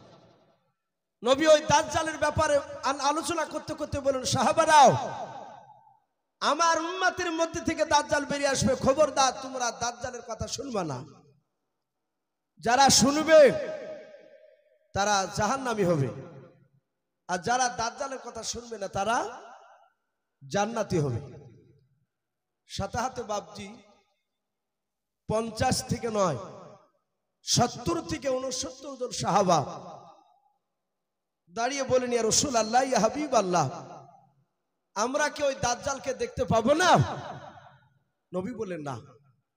আবার বলেন, হুজুর, ওই দাজ্জালকে দেখতে পেলে আমাদের জীবদ্দশায় লোকটা কলেমার দাওয়াত দিলে আমরা তার কথা আর মানতাম না।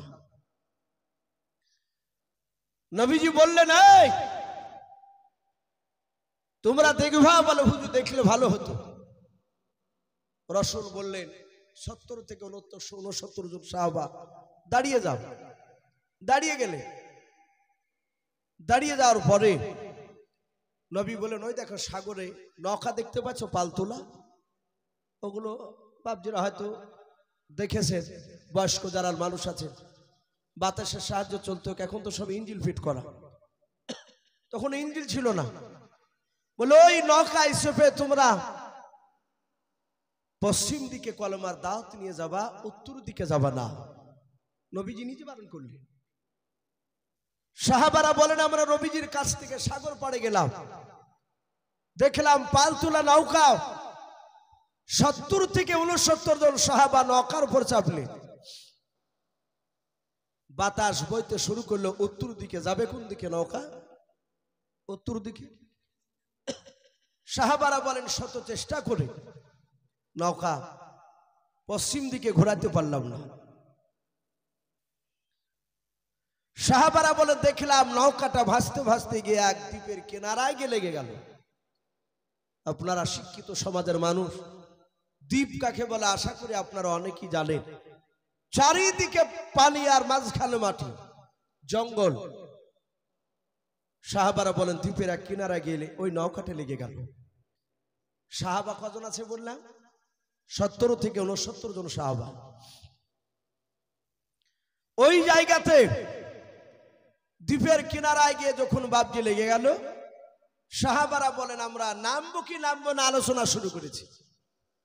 কিছু সাহাবা বলছে, এই ভাই চল না আমরা ভিতরটা একটু ঘুরে আসি, চলি যখন এসেছে নৌকা। আর একজন বললো, ভাই এদিকে তো নবী যেতে বারণ করেছিলেন। বলে, আমরা ইচ্ছাকৃত আসি নাই, বাতাসি নিয়ে চলে এসেছি। সাহাবারা বলেন, আমরা আলোচনা করছিলাম আর হঠাৎ করে দেখলাম ওই জঙ্গলে বাঘ ভালুক সিংহ রয়েছে। কিছু সাহাবা বলছে, ভাই নামলি তো খেয়ে নেব। আবার কিছু সাহাবা বলছে, এই ভাই আমাদেরকে খাবে না, আমরা তো নবীর সাহাবা। সাহাবারা বলছে, নামবো কি নামবো না আলোচনা শুরু করেছি। হঠাৎ করে দেখলাম ওই জঙ্গলের ভিতর থেকে একটা আজীব ধরনের জানোয়ার বেরিয়ে আসে। কোরআন শরীফে বাপজি ওই জানোয়ারটার ব্যাপারে বলেছেন আল্লাহ, ওয়াইদা ওয়াকাল ক্বালু আলাইহিম আখরাজনা লাহুম দাব্বাতাম মিনাল আরদি তুকাল্লিমুহুম আন্নান নাসা কানু বিআয়াতিনা লা ইউকিনুন। আল্লাহর নবী জনাবে মুহাম্মদ রাসূলুল্লাহ সাল্লাল্লাহু তাআলা আলাইহি ওয়াসাল্লামকে ডাক দিয়ে বলেছেন, হে নবী আপনি বলে দেন 1 2 3 4 করে 15টা যখন কিয়ামতের আলামত যখন প্রকাশ হয়ে যাবে, ছোটরা বড়দেরকে শ্রদ্ধা করবে না, বড়রা ছোটদেরকে স্নেহ করবে না, আবার রাস্তাঘাটে প্রকাশ জানা বা বিচার শুরু হয়ে যাবে, আসমানে ফড়িং দেখতে পাওয়া যাবে না। আল্লাহর নবী জনাবে মুহাম্মদ রাসূলুল্লাহকে ডাক দিয়ে বলেন, আল্লাহ এই নবী ওই সময় আপনার ধরিত্রীর বুক থেকে এমন একটা জানোয়ারের আমি প্রকাশ ঘটাবো, ওয়াইদা ওয়াকাল ক্বালু আলাইহিম আখরাজনা লাহুম দাব্বাতাম মিনাল আরদি, ওই জানোয়ারটা বের করব, জানোয়ারটার নাম হবে দাব্বাতুল আরদ। তুকাল্লিমুহুম, ওই জানোয়ারটা মানুষের মতো কথা বলবে, আন্নান্নাসা, কথা বলবে মানুষের মতো, কানু বিআয়াতিনা লা ইউকিনুন, ওই জানোয়ারটা সারা পৃথিবী বাপ্য ভ্রমণ করবে। আল্লাহর নবী জনাবে মুহাম্মদ রাসূলুল্লাহ সাল্লাল্লাহু তাআলা আলাইহি ওয়াসাল্লাম তিনি বলেন, মুসলিম শরীফের বাবা হাসিয়াতে পাওয়া যায়, সেদিন কাব বাপজি আপনার যে দুটো পাহাড় বাপজি পাওয়া যায়, সাফা আর মারওয়া পাহাড়, কেতাবে পাওয়া যায় ওই মারওয়া পাহাড়টা বাপজি সেদিন চৌচির হয়ে যাবে, যেদিন বেরিয়ে আসবে ওই পাহাড়টা বাপজি পেট ফেটিয়ে বেরিয়ে যাওয়ার পর ওই জানোয়ারটা বাপজি দাব্বাতুল আর জানোয়ারটা বেরিয়ে আসবে, যে জানোয়ারটা সাহাবারা বলেন আমরা দেখলাম জঙ্গলের ভিতর থেকে বেরিয়ে আসলো।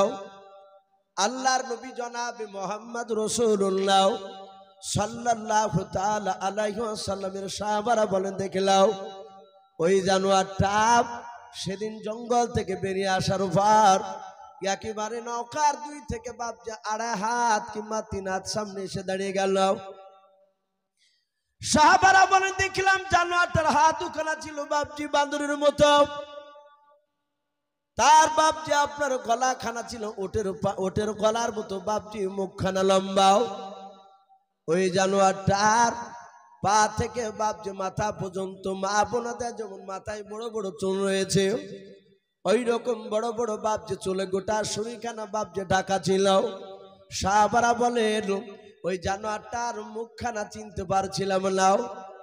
হঠাৎ করে জানোয়ারটা আমাদের নৌকার সামনে আসার পর হাতখানা আকাশের দিকে উঁচু করে চিৎকার করে বলেছিল, ওগো নবীর সাহাবারা তোমরা চিন্তা করো না, ভয় পেও না, তোমরা নৌকা থেকে নেমে সোজা দ্বীপের ভেতরে চলে যাও।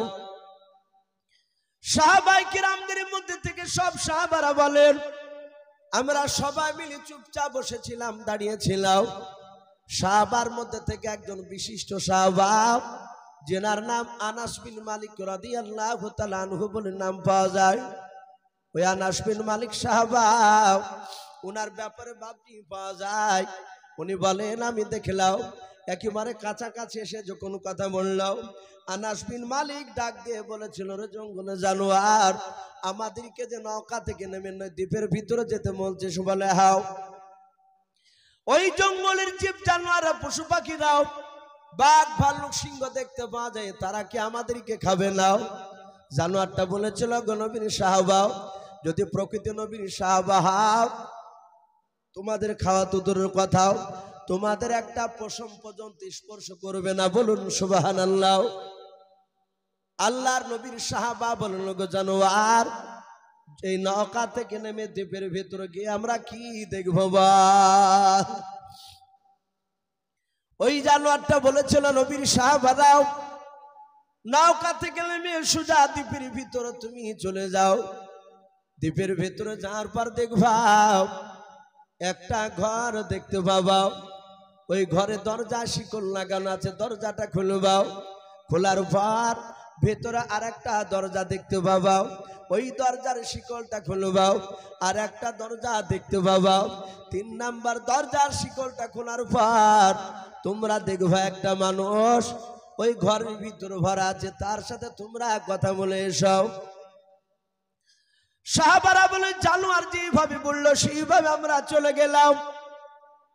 ঘরের ভিতরে ঘর, তার ভিতরে ঘর, তার ভিতরে যাওয়ার পর দেখলাম জঙ্গলের বাপজি আপনার জানোয়ারটা নাই। ওই জানোয়ারটা যেইভাবে বাপজি বলেছিল সেইভাবে দেখলাম ঘরের ভিতরে ঘর, তার ভিতরে ঘর।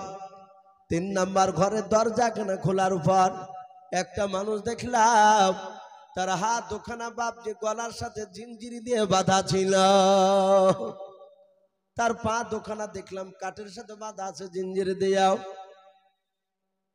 সঙ্গে সঙ্গে বাপজি জানোয়ারটা নাই। সাহাবারা বলেন আমরা ওই লোকটার দিকে তাকিয়ে চারিদিকে বাপজি গোল করে দাঁড়া পড়ে ঘিরে আমরা দাঁড়িয়ে গেলাম, চিন্তিত হয়ে গেলাম। চারিদিকে পানি, বাঘ ভালুক সিংহ, জঙ্গলের ভিতর ঘর, তার ভিতর ঘর, তার ভিতর ঘর, তার ঘরের ভিতরে এই মানুষটা জিঞ্জিরি দিয়ে বাঁধা। এই লোকটাকে কে খাবার খেতে দেয়? চিন্তা হবে না বাপ? স্বাভাবিক চিন্তা হওয়ার, একে কে খেতে দেয়? সাহাবায়ে কেরামরা বলে দেখলাম আমরা কেউ কাউকে কথা বলি না, চুপচাপ দাঁড়িয়েছিলাম। সভাপতি ভাই যিনি আছেন ভাই 10টা 15 বাজতে চলো, ঠান্ডার সময়, আমার পরের বক্তাকে একটু রেডি করে নিয়ে আসলে একটু ভালো হয়। আমি বলছিলাম সেরা বলে যে আমরা কেউ কাকে কথা বলছিলাম না। ওই জায়গাতে দেখলাম ওই জিঞ্জিরিতে যে বাঁধা ছিল সে লোকটা সঙ্গে সঙ্গে ডাক দিয়ে বলল, এই তোমাদের বাড়ি কোথায়? ডাক দিয়ে বলল যে আমাদের বাড়ি হচ্ছে মদিনা শরীফে। বলুন আলহামদুলিল্লাহ। মদিনা শরীফে। সাহাবারা বলেন আমরা যাহাতে মদিনা বললাম, আর লোকটা বলে তোমাদেরকে কয়েকটা প্রশ্ন করব, তোমরা উত্তর দিতে পারবা? বলো ভাই যদি উত্তর দেওয়ার মতো হয় তাহলে উত্তর দিব, আর না পারলে আমাদের নবীর কাছ থেকে জেনে এসে বলে যাব। বলে তাই? বলে হ্যাঁ। বলে তোমাদের সত্যিকারে বাড়ি মদিনা শরীফে? বলে হ্যাঁ। বলে মদিনা শরীফে একটা লোক নবুয়ত দাবি করেছে, তার নাম মুহাম্মদুর রাসূলুল্লাহ। বলুন সাল্লাল্লাহু আলাইহি ওয়াসাল্লাম। ও নবীকে ছিল? এরা সবাই বলে আমরা সেই নবীরই তো আমরা উম্মাত, আমরা সাহাবাতা।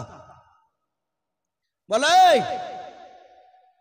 গ্রামের লোকেরা তাকে কেমন নবী বলে মানে? বল। ডাক দিয়ে বলেছিল সবাই মানে। বলে সবাই মানে? বলে হ্যাঁ। বাপজি সবাই মানার কথা আলোচনা করতে গিয়ে একটা বাচ্চা ছেলের কথা তুলে ধরলেন। আমার বিশ্ব রাসূল মক্কা থেকে যেদিন মদিনাতে যায়, মদিনার সব বাচ্চা ছেলেরা রাসূলকে দেখার জন্য খাজুর গাছে দাঁড়িয়েছিল। বলুন আলহামদুলিল্লাহ। ব্যাগনি ধরে নবীকে সালাম দিয়েছিলেন। নবী খুশি হলেন, বিশ্ব নবী দরদি নবী আমার।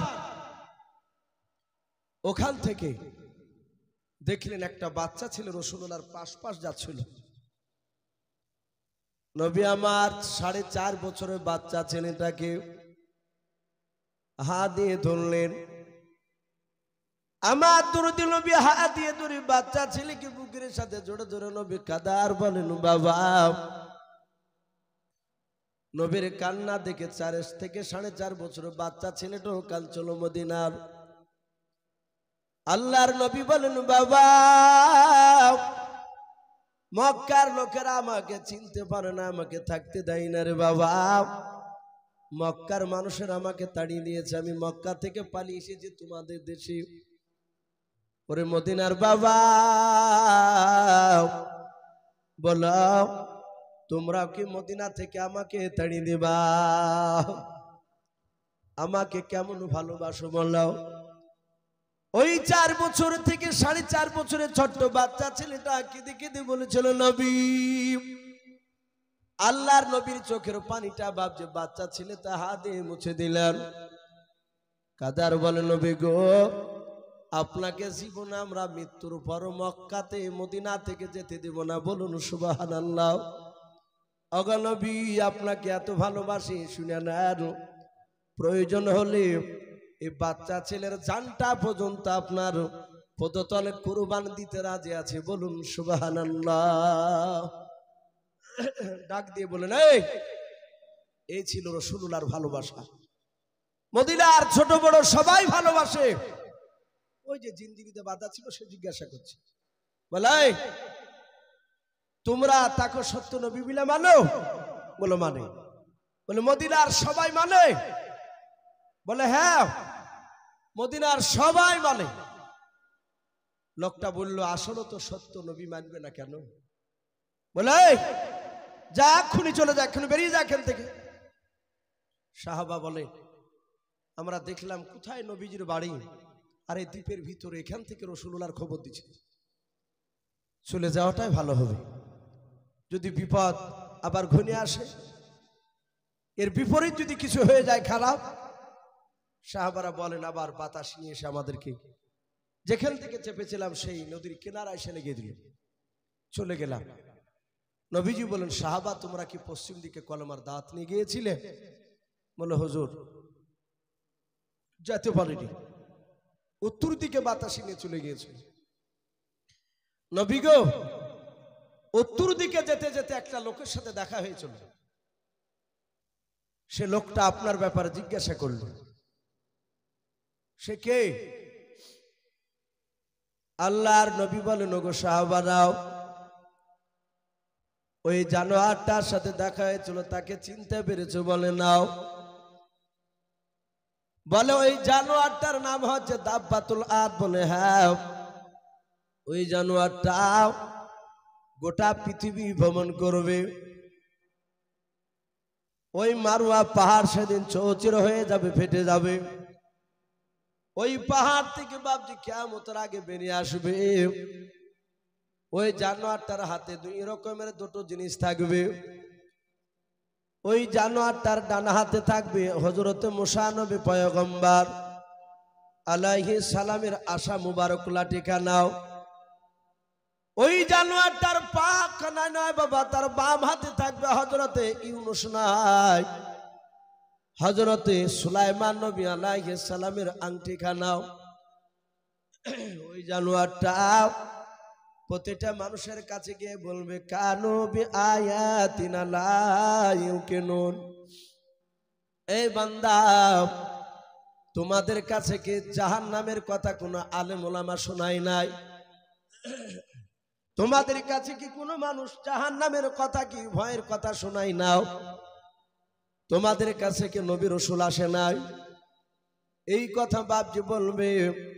বলার পর যার কপালে বাপজি দাগ টেনে দিবে, ওই ব্যক্তি চিরতরের মতো বাপজি জান্নাতে চলে যাবে। আর বাম হাত দিয়ে সুলাইমান নবীর আংটিখানা যার কপালে মেরে দিবে বাবা ইষ্টে, ওই ব্যক্তি চিরতরের মতো জাহান্নামে চলে যাবে। সাহাবারা বলেন, হুজুর বুঝতে পারলাম। বলে এখন যদি যাও তাহলে ওই জানোয়ারটাকে আর দেখতে পাবা না। বলে এই শোনো, তোমরা ওই মানুষটাকে চিনতে পেরেছো কে? বলে না তো। বলে সাহাবা, কয়েকদিন আগে দাজ্জাল সম্পর্কে বলছিলাম, যে লোকটা আমার কথা জিজ্ঞাসা করেছে তার একটা চোখ কি কানা দেখেছো? বলে হ্যাঁ, কানা দেখতে পেয়েছি। বলে সাহাবারাও, যেই দাজ্জালের কথা আমি শোনাচ্ছিলাম সেই দাজ্জালই হচ্ছে ওই। বেশিরভাগ উলামারা লিখেছে, ওই মক্কা নগরে ছোট থেকে যে উধাও হয়ে গিয়েছিল, তারপর থেকে লোকটাকে ওখানে বন্দী করে রাখা হয়েছে, সেও বেরিয়ে আসবে। বাপজি এখন দাজ্জালের বাপজি অনেক মামাতে খালাতে ভাই বাপজি বেরিয়ে গিয়েছে। তা আমি আপনাদের সকলকে বলবো, বাপ আল্লাহ আমাদের সকলকে যেন দাজ্জালের ফিতনা থেকে যেন হেফাজত করুন। বলুন আল্লাহুম্মা আমিন, আল্লাহুম্মা আমিন। ভাই যাই হোক, প্রতিটা বাপজি ভাইকে আমার বলার উদ্দেশ্য এই যে বাপজি আমরা 5 ওয়াক্ত নামাজ পড়বো, বলুন ইনশাআল্লাহ। ভাই নামাজ ছাড়া গতি নাই।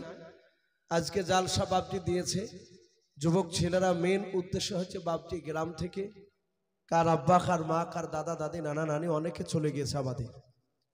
তারা অন্ধকার কবরে বাপজি চাতক পাখি না চেয়ে আছে। আমরা জানি না তারা কবরে কোন অবস্থায় শুয়ে আছে। কবরবাসীরা বাপজি তারা চেয়ে থাকে যে একটু আমার জন্য হয়তো দোয়া করবে। অনেক মানুষ তো বাপজি ডাইরেক্ট কবর জিয়ারত করা নিষেধ বলছে যে যাওয়া যাবে না, এটা ভুল কথা ভাই। 10:30 বাজতে ছিল, তখনই তো বললাম ভাই নিয়ে আসেন, 10:30 বাজছে, আমার আরো 2 ঘন্টার অনেক পার হয়ে গেছে ভাই। আর একটু কথা বলতে অসুবিধা হচ্ছে, অনেকে বুঝতে পারছে, বারবার সমস্যা চলে এসছে গলা। তো ভাই যাই হোক, আমি বলছিলাম যে আপনার মৃত ব্যক্তির কবরে রসুল বলেছেন মাঝে মাঝে কবরে যাও। নবীজি প্রথমে কবর জিয়ারত করা নিষেধ বলেছেন, তারপরে নবী আবার অনুমতি দিয়েছে। কবরে গেলে মউতের কথা স্মরণ হয়, বলুন আলহামদুলিল্লাহ।